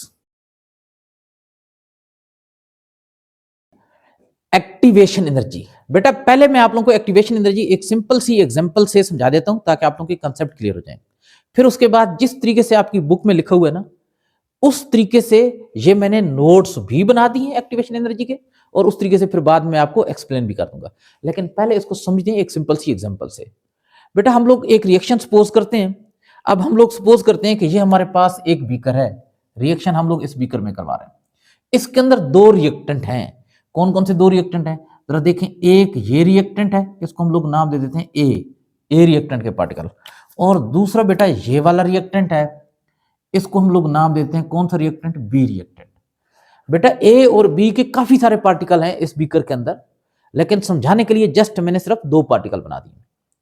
अब बेटा ये पार्टिकल मूव कर रहे हैं, और हमें पता है जब कोई चीज मूव कर रही होती है तो उसके अंदर कौन सी एनर्जी मौजूद होती है? Kinetic energy. बेटा जैसे रिएक्शन स्टार्ट हुआ, उस वक्त रिएक्टेंट के पार्टिकल्स के अंदर जो काइनेटिक एनर्जी मौजूद होती है, उस काइनेटिक एनर्जी को बोलते हैं एवरेज काइनेटिक एनर्जी। अब हम लोग सपोज करते हैं कि रिएक्शन जैसे हम लोगों ने स्टार्ट करवाया, उस वक्त इन पार्टिकल की जो एनर्जी थी वो थी 4 जूल। हमने अपने पास एक वैल्यू सपोज की है, आप लोगों ने ये वैल्यू लिखनी नहीं है, ये सिर्फ समझाने के लिए मैंने यहां पर वैल्यू लिखी है। अब इस एनर्जी को हम लोग क्या बोलेंगे? Average kinetic energy. अब बेटा इस एनर्जी से ये पार्टिकल आपस में कोलाइड करेंगे। कैसे कोलाइड करेंगे? ये वाला पार्टिकल जहां आएगा, ये वाला पार्टिकल जहां जाएगा, इनके दरमियान कोलिजन होगा। लेकिन कोलिजन इस तरीके से होगा कि कोई रिएक्शन नहीं होगा। कोलिजन के बाद ये वाला पार्टिकल जहां चला जाएगा, और ये दूसरे वाला पार्टिकल यहां आ गया, इस तरफ को आ गया, यानी ये पार्टिकल यहां गया था ना, यहां पर, और ये वाला पार्टिकल यहां पर आया था, इन्होंने आपस में कोलाइड किया, कोलाइड करने के बाद ये वाला इधर चला आया, ये वाला इधर चला आया। क्या मतलब इनके दरमियान कोई बॉन्ड बॉन्ड बना नहीं है। जब कोई नया बॉन्ड बनता नहीं है तो क्या मतलब कोई रिएक्शन हुआ नहीं है। देखे ना, पार्टिकल्स ने आपस में कोलाइड तो किया लेकिन नो रिएक्शन। तो इस कोलिजन को क्या कहेंगे, जरा जल्दी जल्दी बताएं। Ineffective collision. अगर आप लोगों ने रिएक्शन करवाना है तो फिर आपको क्या करना पड़ेगा, एनर्जी बढ़ाना पड़ेगी या कम करना पड़ेगी। जाहिर सी बात है एनर्जी आपको बढ़ाना पड़ेगी। अब सपोज करते हैं कि हम लोग इसको हीट एनर्जी देते हैं, हम लोगों ने इसकी एनर्जी बढ़ाई 4 से कितनी जूल कर दी, 5 जूल कर दी, 5 जूल। इनकी स्पीड बढ़ जाएगी, जब इनकी स्पीड बढ़ेगी ज्यादा ताकत से ये टकराएंगे।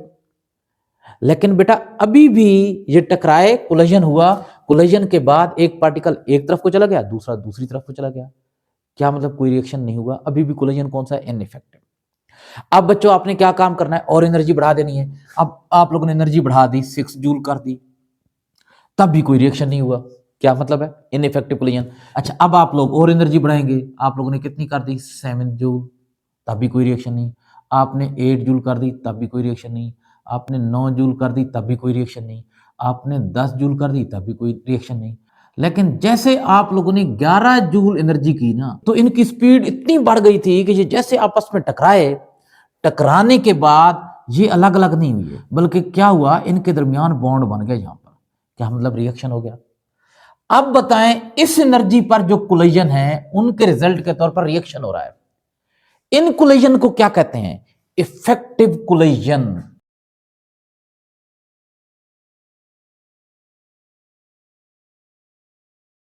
और बेटा इस एनर्जी तक, यहां तक ये जितने भी कोलिजन हो रहे थे, इनको हम लोग क्या कहेंगे, इनइफेक्टिव, इनइफेक्टिव कोलिजन। तो बेटा इनइफेक्टिव कोलिजन को इफेक्टिव कोलिजन में कन्वर्ट करने के लिए आप लोगों ने क्या काम किया, बता सकते हैं कितनी एनर्जी दी है। बहुत सारे बच्चों का जवाब होगा 11 जूल। नहीं बेटा, आप लोगों ने 11 जूल नहीं दी है भाई, 4 जूल तो पहले से मौजूद थी ना एवरेज काइनेटिक एनर्जी। तो आप लोगों ने बाहर से कितनी दी है, आप लोगों ने एडिशन कितना किया है, आप लोगों ने ये वाला एडिशन किया है, addition, addition to average kinetic energy. Average kinetic energy के अंदर आप लोगों ने कितना एडिशन किया है, बता सकते हैं। 11 से 4 निकाल दें, 7 जूल।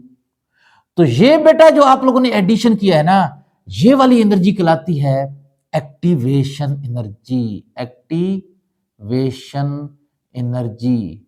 तो हम लोग इसको कैसे डिफाइन करते हैं भाई, the minimum amount of energy that in addition to the average kinetic energy particle must have for effective collision, या आप लोग ये भी लिख सकते हैं for reaction is called activation energy. बेटा किसी भी मॉलिक्यूल्स में याद रखें, अगर बेटा इस एनर्जी से कम एनर्जी होगी ना तो रिएक्शन नहीं होगा। तो आपकी बुक में एक बात लिखी हुई है, मैंने यहां पर नोट करके वो बात लिख दी है। अगर रिएक्टिंग पार्टिकल, जो पार्टिकल रिएक्ट कर रहे हैं, चाहे वो एटम्स हैं या मॉलिक्यूल्स हैं, उनकी एनर्जी एक्टिवेशन एनर्जी से कम होगी तो कोई रिएक्शन नहीं होगा। There will be no reaction if the energy of reacting particle is less than activation energy. अच्छा अब बच्चों बात यह है कि ये जो एक्टिवेशन एनर्जी होती है ना, एक्टिवेशन एनर्जी, इसका रिएक्शन की स्पीड, रिएक्शन की स्पीड को हम लोग बोलते हैं रेट ऑफ रिएक्शन, कि कोई रिएक्शन कितनी तेजी से हो रहा है। बेटा बाद रिएक्शन होते हैं बड़े तेज होते हैं, बाद बड़े स्लो होते हैं। किस चीज का फर्क है दोनों में, बेटा एक्टिवेशन एनर्जी का। अगर एक्टिवेशन एनर्जी ज्यादा होगी तो रिएक्शन की स्पीड स्लो हो। अब मैं आपको ये चीज समझाने की कोशिश करता हूं। देखें बात यह है कि ये एक रिएक्शन हो रहा है, इसमें ये दो पार्टिकल हैं, ए और दूसरा कौन सा पार्टिकल है, बी। इनकी जो एवरेज काइनेटिक एनर्जी है इस वक्त, जो एवरेज काइनेटिक एनर्जी है वो कितनी है, 4 जूल। ये हमारे पास एक और रिएक्शन हो रहा है, एक और बीकर है, एक और बीकर है। इसके अंदर ये जो पार्टिकल है ना बेटा, ये वाला पार्टिकल है, और दूसरा ये जो पार्टिकल है वो ये वाला है।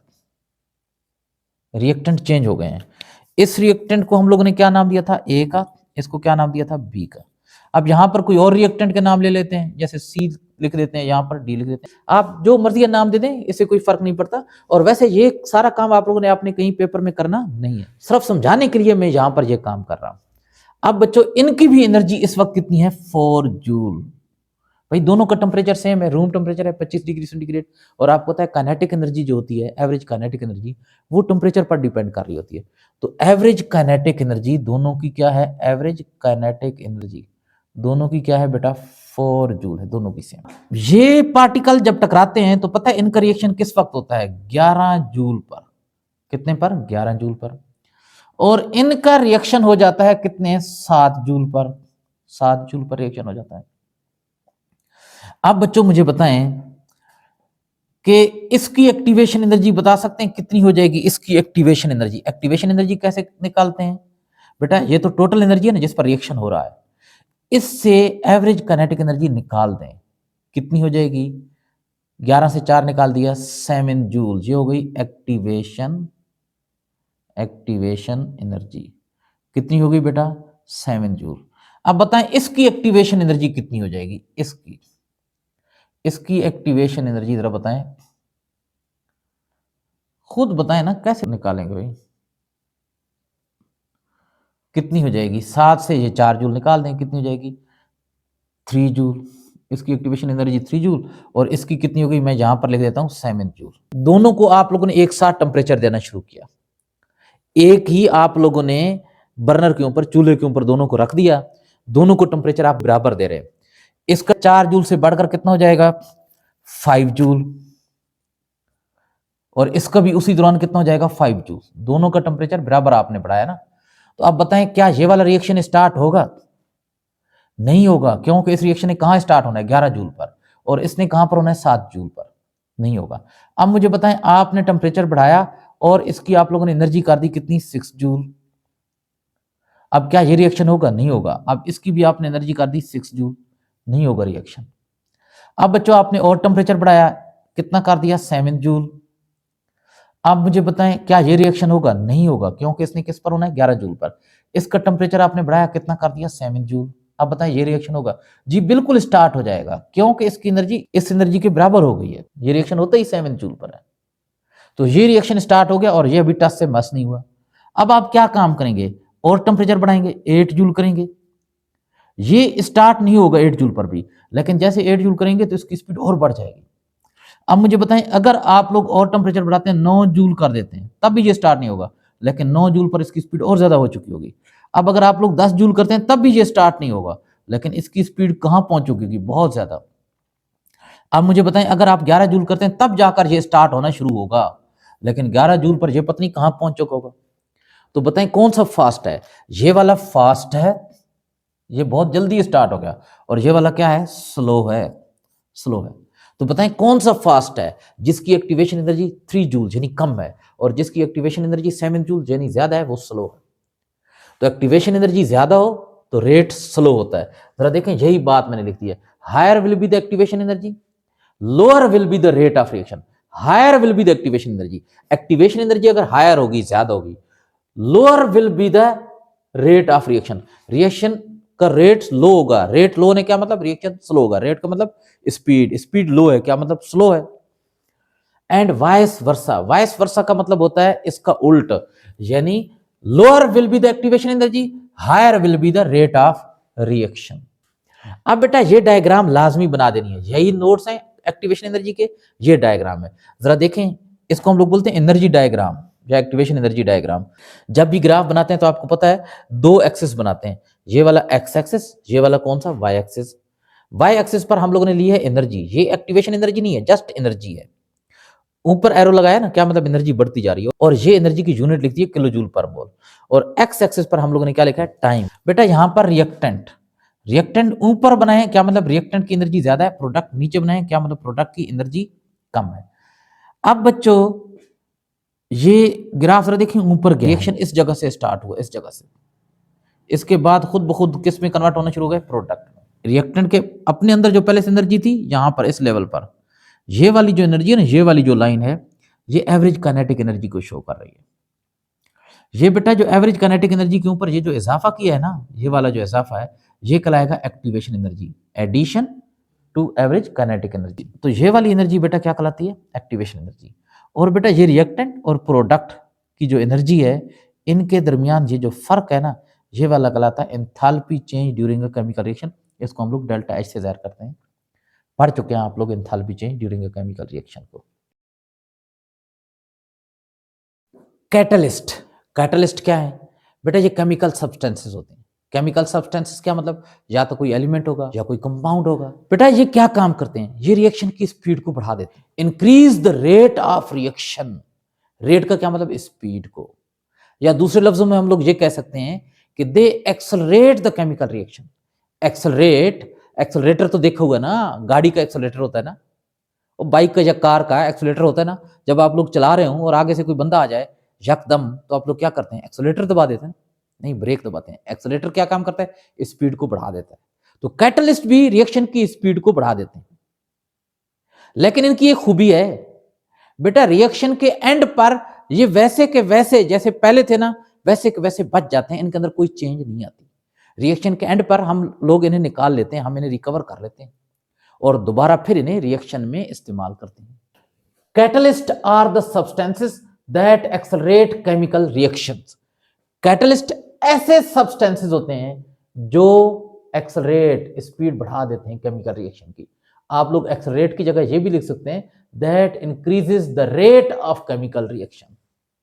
लेकिन इनकी खूबी क्या है? But remain unchanged at the end of reaction.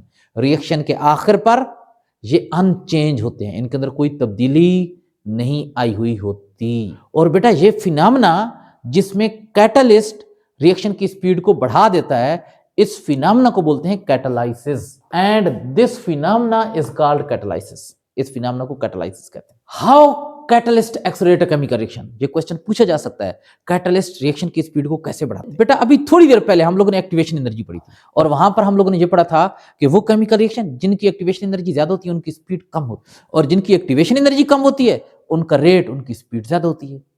Catalyst क्या काम करता है? रिएक्शन की जो एक्टिवेशन एनर्जी ज्यादा होती है उसको कम कर देता है। जब एक्टिवेशन एनर्जी ज्यादा थी, रिएक्शन की स्पीड कम थी, कैटलिस्ट ने एक्टिवेशन एनर्जी को कम किया तो रिएक्शन की स्पीड, रिएक्शन का रेट बढ़ गया।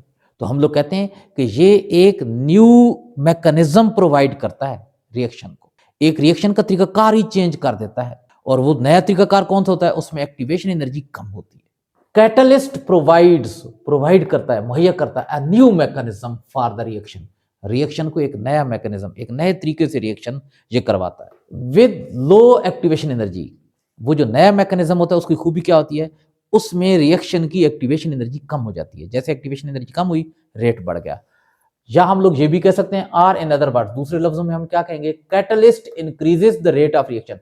कैटलिस्ट रिएक्शन का रेट बढ़ा देता है, रेट, स्पीड बढ़ा देता है bye lowering it's activation energy, reaction की एक्टिवेशन एनर्जी को कम करके। बेटा अगर आप लोग किसी रिएक्शन में कैटलिस्ट इस्तेमाल करें या न करें, रिएक्शन की जो एंथैल्पी है ना, रिएक्शन के अंदर जो हीट चेंज होती है, यानी जो हीट रिलीज या अब्जॉर्ब होती है, जिसे हम लोग डेल्टा एच कहते हैं, उस पर कोई फर्क नहीं पड़ता। वो कम या ज्यादा नहीं होती, रिमेन्स अनचेंज्ड। क्या लिखा है? A catalyst does not effect the overall thermodynamics. यही बेटा जो एनर्जेटिक्स का चैप्टर है ना, इसको थर्मोडायनामिक्स भी बोलते हैं। थर्मोडायनामिक्स में हम लोग रिएक्शन के दौरान जो हीट रिलीज या अब्जॉर्ब हो रही है उसको हम लोग स्टडी कर रहे होते हैं। और enthalpy of the reaction, enthalpy of reaction, reaction के दौरान जो हीट रिलीज या अब्जॉर्ब होती है, जिसे हम लोग डेल्टा एच कहते हैं। कैटलिस्ट डज नॉट इफेक्ट, उस पर कैटलिस्ट का कोई असर नहीं होता, ना उसको बढ़ाता है ना कम करता है। बेटा ये हम लोगों ने डायग्राम बना दिए। डायग्राम क्या मतलब? एक ग्राफिकल रिप्रेजेंटेशन है। जब ग्राफ बनाते हैं ना, तो ये एक्स एक्सिस, ये कौन सा? Y axis. वाई एक्सिस पर हम लोगों ने एनर्जी शो की है। ये एक्टिवेशन एनर्जी नहीं है, जस्ट एनर्जी है। और ऊपर की जाने बैरो क्या मतलब? ऊपर की जाने एनर्जी बढ़ती जा रही है। यहाँ एनर्जी कम है, यहाँ एनर्जी क्या है? ज्यादा है। और इस साइड पर हम लोगों ने टाइम, या आप लोग रिएक्शन प्रोग्रेस भी लिख सकते हैं। ये रिएक्टेंट, ये प्रोडक्ट। अब रिएक्टेंट से प्रोडक्ट बन रहे हैं, क्या मतलब? रिएक्शन हो रहा है। ये वाली लाइन शो कर रही है रिएक्शन विदाउट कैटलिस्ट, और ये जो रेड वाली लाइन है रिएक्शन विद कैटलिस्ट को शो कर रही है। क्या फर्क पड़ा है बेटा? जब कैटलिस्ट नहीं था तो जरा देखें, यहां से यहां तक की ये जो लाइन है ना, ये एक्टिवेशन एनर्जी को शो कर रही है। तो देखें एक्टिवेशन एनर्जी बहुत ज्यादा है, लेकिन जैसे कैटलिस्ट इस्तेमाल किया, एक्टिवेशन एनर्जी क्या हो गई? कम। ये वाला जो एरो है ये एक्टिवेशन एनर्जी को शो कर रहा है, लेकिन कौन सी एक्टिवेशन एनर्जी? जब कैटलिस्ट मौजूद था, एक्टिवेशन एनर्जी विद कैटलिस्ट। और ये वाला arrow activation energy without catalyst को शो कर रहा है। तो देखें ना, कैटलिस्ट ने क्या काम किया है? जस्ट एक ही तो काम किया, एक्टिवेशन एनर्जी को कम कर दिया। पहले एक्टिवेशन एनर्जी यहाँ से यहाँ तक, अब एक्टिवेशन एनर्जी बिल्कुल थोड़ी सी। बेटा बुक में डायग्राम में एक छोटी सी गलती लिखी हुई है कि एक्टिवेशन एनर्जी विदाउट कैटलिस्ट को यहाँ से यहाँ तक शो किया गया है। नहीं, एक्टिवेशन एनर्जी विदाउट कैटलिस्ट यहाँ से यहाँ तक है और विद कैटलिस्ट यहाँ से यहाँ तक है। बेटा एंथैल्पी ऑफ रिएक्शन को जरा देखें ना, ये वाली जो एनर्जी है ये एंथैल्पी ऑफ रिएक्शन है, इसमें कोई फर्क नहीं पड़ रहा चाहे कैटलिस्ट है या कैटलिस्ट नहीं है, इस पे कोई फर्क नहीं पड़ रहा। तो आप लोगों ने ये वाली डायग्राम बनानी है। अब बच्चों रिएक्शन कहाँ कहाँ हो रहे होते हैं? लेब्स के अंदर, हमारी बॉडी के अंदर जितनी भी लिविंग ऑर्गेनिज्म है ना, चाहे वो एनिमल है प्लांट है, सबकी बॉडी के अंदर बहुत सारे केमिकल रिएक्शन हो रहे होते हैं। इसके अलावा इंडस्ट्रीज के अंदर, इंडस्ट्री के अंदर जब भी कोई चीज़ बनती है तो केमिकल रिएक्शन होते हैं, उन केमिकल रिएक्शन के रिजल्ट के तौर पर प्रोडक्ट बन रहा होता है। जो चीज़ बन रही होती है इंडस्ट्री के अंदर उसे हम लोग क्या कहते हैं? प्रोडक्ट। लिविंग ऑर्गेनिज्म की बॉडी में ना खास किस्म के कैटलिस्ट होते हैं जिन्हें हम लोग एंजाइम कहते हैं। एंजाइम प्रोटीन के बने हुए सब्सटेंसेस होते हैं। वो लिविंग ऑर्गेनिज्म, चाहे वो हमारी बॉडी है या प्लांट की बॉडी है या किसी और एनिमल की बॉडी है, उसके अंदर जितने भी केमिकल रिएक्शन हो रहे होते हैं, उन केमिकल रिएक्शन की स्पीड को बढ़ा देते हैं या स्पीड को कंट्रोल करते हैं। क्या मतलब? वहां पर कैटलिस्ट का काम कर रहे हैं। अब चूंकि एंजाइम लिविंग बॉडीज के अंदर कैटलिस्ट का काम कर रहे हैं और लिविंग बॉडीज को बोलते हैं बायो, इस वजह से एंजाइम को बायो कैटलिस्ट भी कहते हैं। In the bodies of living organisms enzymes catalysed chemical reaction. Living organism की बॉडी में कौन सी चीज है जो केमिकल रिएक्शन में कैटलिस्ट का काम करती है? Enzymes. Therefore enzymes are known as biocatalyst. बच्चों एक और बात जो आपकी बुक में लिखी हुई है वो है importance of catalyst in industries. ये हेडिंग नहीं डली हुई बुक में, लेकिन कैटलिस्ट का टॉपिक इसी से शुरू हो रहा है। इंडस्ट्री के अंदर बेटा जितने भी केमिकल रिएक्शन होते हैं ना, उनमें से ज्यादातर केमिकल रिएक्शन हाई टेम्परेचर पर 600, 800, 1100, 1200 डिग्री सेंटीग्रेड पर हो रहे होते हैं। हाई टेम्परेचर के बेटा दो नुकसानात हैं। वो दो नुकसानात कौन कौन से हैं? एक तो safety risk, safety problem produce हो जाती हैं हाई टेम्परेचर पर। भाई अगर किसी इंडस्ट्री में काम हो रहा है और वहां पर टेम्परेचर 1200 डिग्री सेंटीग्रेड है, वहां पर इंसान काम कर रहे हैं, तो जाहिर सी बात है उनकी सेहत पर अच्छा असर तो नहीं पड़ेगा, बुरा असर पड़ेगा। दूसरा ये भी हो सकता है हाई टेम्परेचर पर अक्सर जो इंडस्ट्रीज के अंदर टैंक जिनके अंदर रिएक्शन हो रहा होता है, उनका प्रेशर बहुत ज्यादा बढ़ जाता है और वो फट जाते हैं। अगर वो फटेंगे तब भी क्या होगा? वहां पर जो लोग काम कर रहे हैं उनको नुकसान पहुंचेगा। तो क्या मतलब? हाई टेम्परेचर का सेफ्टी प्रॉब्लम। दूसरा हाई टेम्परेचर का नुकसान क्या होता है? इंडस्ट्री के अंदर जो प्रोडक्ट बनते हैं उनमें से अक्सर प्रोडक्ट हाई टेम्परेचर पर स्टेबल नहीं होते, अनस्टेबल होते हैं, टूट जाते हैं। तो भाई अगर प्रोडक्ट ही टूट जाए तो फिर वो रिएक्शन करवाने का कोई फायदा नहीं है। यही बात यहां पर लिखी हुई है, in industries most of the reaction proceed at high temperature. अब हाई टेम्परेचर का प्रॉब्लम क्या है? Cost safety problem. इससे एक तो सेफ्टी प्रॉब्लम बनते हैं, दूसरा many products are unstable at this high temperature. इस हाई टेम्परेचर पर बहुत सारे प्रोडक्ट अनस्टेबल होते हैं। अब कैटलिस्ट क्या काम करते हैं? Catalyst provide it's alternative method. अब कैटलिस्ट इंडस्ट्री के अंदर जो रिएक्शन हाई टेम्परेचर पर हो रहा होता है उसका एक अल्टरनेटिव मेथड प्रोवाइड कर देते हैं। अब उस अल्टरनेटिव मेथड में क्या होता है? भाई कैटलिस्ट क्या काम करते हैं? मैकेनिज्म ही चेंज कर देते हैं ना। Method to increase the rate of reaction, reaction की स्पीड को बढ़ाने के लिए वो मेथड कौन सा होता है? With changed mechanism. उस मेथड का जो कैटलिस्ट प्रोवाइड कर रहा होता है मेथड, उसका मैकेनिज्म ही टोटली चेंज होता है, उसका तरीकाकार ही चेंज होता है। कौन सा तरीकाकार होता है? That have low activation energy. अब एक्टिवेशन एनर्जी यानी टेम्परेचर क्या होगा? कम होगा। बेटा ये जो इंपॉर्टेंस लिखे ना इसके ज्यादा चांसेस नहीं है पेपर में आने के। अगर पेपर में कैटलिस्ट आ जाता है शॉर्ट में, तो आप लोगों ने यहां से लेकर यहां तक लिख लेना है, यहां तक, और ये वाली डायग्राम बना देनी है। डायग्राम मस्ट बनानी है। लेकिन अगर लॉन्ग में पूछा जाता है तो फिर यहां से लेकर यहां तक। बेटा इस वक्त रात के 2 बज गए हैं, 1:57 हो रहे हैं। अभी मैंने घड़ी देखी है और मैं वीडियो बना रहा हूं। बहुत ज्यादा ठंड है, इस वजह से ये मेरी शक्ल, मेरी हालत आप लोगों को बर्दाश्त कर रहा हूं। अच्छा बच्चों, रेस्पिरेशन। रेस्पिरेशन कौन सा प्रोसेस है? बेटा वो प्रोसेस जिसके दौरान हमें एनर्जी मिलती है। हम सारे काम कर रहे हैं ना भाई, काम कैसे होते हैं आपको पता है ना, एनर्जी के बगैर कोई काम नहीं होता। अब मैं काम कर रहा हूँ, आप लोगों को पढ़ा रहा हूँ, लिख रहा हूँ, इधर उधर भाग दौड़ कर रहा हूँ, आप लोग भी काम कर रहे होते हैं, तो क्या मतलब? आपको एनर्जी मिल रही है। वो एनर्जी कैसे मिल रही है? आपकी बॉडी में रेस्पिरेशन का प्रोसेस हो रहा है। बेटा रेस्पिरेशन में क्या होता है? रेस्पिरेशन जब बच्चों से पूछा जाता है ना रेस्पिरेशन क्या होता है, तो वो कहते हैं जी सांस लेना। बेटा रेस्पिरेशन में सिर्फ सांस लेना नहीं आता, सिर्फ ऑक्सीजन हासिल करना नहीं है रेस्पिरेशन का मतलब। रेस्पिरेशन में होता क्या है बेटा, हम लोग जो खुराक खाते हैं ना, हम जो खुराक खाते हैं, खुराक के अंदर हम 3 चीज़ें ज़्यादा मिकदार में खाते हैं, प्रोटीन, कार्बोहाइड्रेट्स, लिपिड्स। प्रोटीन जो है ना, जिसमें दालें आ जाती हैं, गोश्त वगैरह आ जाता है, वो सिर्फ बिल्डिंग मटेरियल है, उससे हमारी बॉडी बनती है, उससे हमारी बॉडी के अंदर गोश्त वगैरह बनता है, हम बड़े होते हैं उससे। बेटा दूसरी जो चीज़ मैंने आपको बताई है ना, वो कार्बोहाइड्रेट है। कार्बोहाइड्रेट के अंदर आटा आ जाता है, आटा तो हम नहीं खाते लेकिन रोटी तो खाते हैं ना, चावल आ जाते हैं, आलू वगैरह आ जाते हैं, ग्लूकोज, चीनी वगैरह आ जाती है। ये जो कार्बोहाइड्रेट्स होते हैं ना, ये एनर्जी का सोर्स है, इनसे हम लोग एनर्जी हासिल करते हैं रेस्पिरेशन के जरिए। तीसरी जो चीज़ है ना, लिपिड्स। लिपिड्स बेटा बिल्डिंग मटेरियल भी हैं, लेकिन लिपिड्स जो है ना, उनसे हमें एनर्जी भी हासिल होती है। तो बेटा रेस्पिरेशन में होता क्या है, ब्लड के जरिए ग्लूकोज हमारे सेल के अंदर दाखिल होता है। सेल के अंदर एक खास किस्म का आर्गनल होता है, सेलुलर आर्गनल, छोटा सा सेल का हिस्सा होता है, जिसे हम लोग कहते हैं माइटोकॉन्ड्रिया। वो ग्लूकोज माइटोकॉन्ड्रिया के अंदर दाखिल हो जाता है। हम लोग जो ऑक्सीजन लेते हैं वो भी ब्लड के अंदर चली जाती है और ब्लड के जरिए उसी माइटोकॉन्ड्रिया के अंदर चली जाती है, माइटोकॉन्ड्रिया के अंदर दाखिल हो जाती है। अब बेटा माइटोकॉन्ड्रिया के अंदर 2 चीजें आ गई, ग्लूकोज भी और ऑक्सीजन भी। ऑक्सीजन ग्लूकोज के साथ वहां पर रिएक्ट करती है, ग्लूकोज को तोड़ देती है और बेटा ग्लूकोज के टूटने के दौरान एनर्जी हासिल होती है। इस प्रोसेस को हम लोग बोलते हैं रेस्पिरेशन। तो रेस्पिरेशन की हम लोग ने डिफिनेशन क्या लिखी, it is a biochemical process. Biochemical process क्या मतलब, केमिकल प्रोसेस है, यानी रिएक्शन है। केमिकल प्रोसेस क्या मतलब, केमिकल रिएक्शन है। बायोकेमिकल प्रोसेस ऐसा केमिकल रिएक्शन जो लिविंग ऑर्गेनिज्म की बॉडी के अंदर, जहां हम लोग कह सकते हैं कि जो सेल के अंदर हो रहा होता है। लिविंग ऑर्गेनिज्म की बॉडी सेल से बनी होती है ना, तो जितने भी रिएक्शन होते हैं वो सेल के अंदर हो रहे होते हैं। उन रिएक्शंस को हम लोग बोलते हैं बायोकेमिकल प्रोसेस या बायोकेमिकल रिएक्शन। तो रेस्पिरेशन भी बायोकेमिकल प्रोसेस है इन विच एनर्जी इज रिलीज्ड। इस प्रोसेस के दौरान क्या होता है, एनर्जी रिलीज होती है from food in a biological system. Biological system क्या मतलब, बॉडी ऑफ लिविंग ऑर्गेनिज्म। तो फूड से एनर्जी रिलीज होती है और इस प्रोसेस को क्या बोलते हैं, रेस्पिरेशन। बेटा during respiration glucose is oxidized, glucose की ऑक्सीडेशन होती है इन लिविंग बॉडीज। और ये प्रोसेस कहां पर हो रहा है ग्लूकोज की ऑक्सीडेशन का, लिविंग ऑर्गेनिज्म की बॉडी के अंदर। एंड एनर्जी इज रिलीज, और इस दौरान एनर्जी रिलीज हो रही होती है। अब बेटा रेस्पिरेशन के दौरान चूंकि एनर्जी रिलीज हो रही है, और बेटा हम लोगों ने पढ़ा है ना कि वो प्रोसेस जिनके दौरान एनर्जी रिलीज होती है एक्सोथर्मिक कहलाते हैं।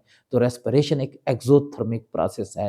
एमसीक्यूज काफी दफा आ चुका है, रेस्पिरेशन इज एन आगे डैश प्रोसेस, एक्सोथर्मिक प्रोसेस।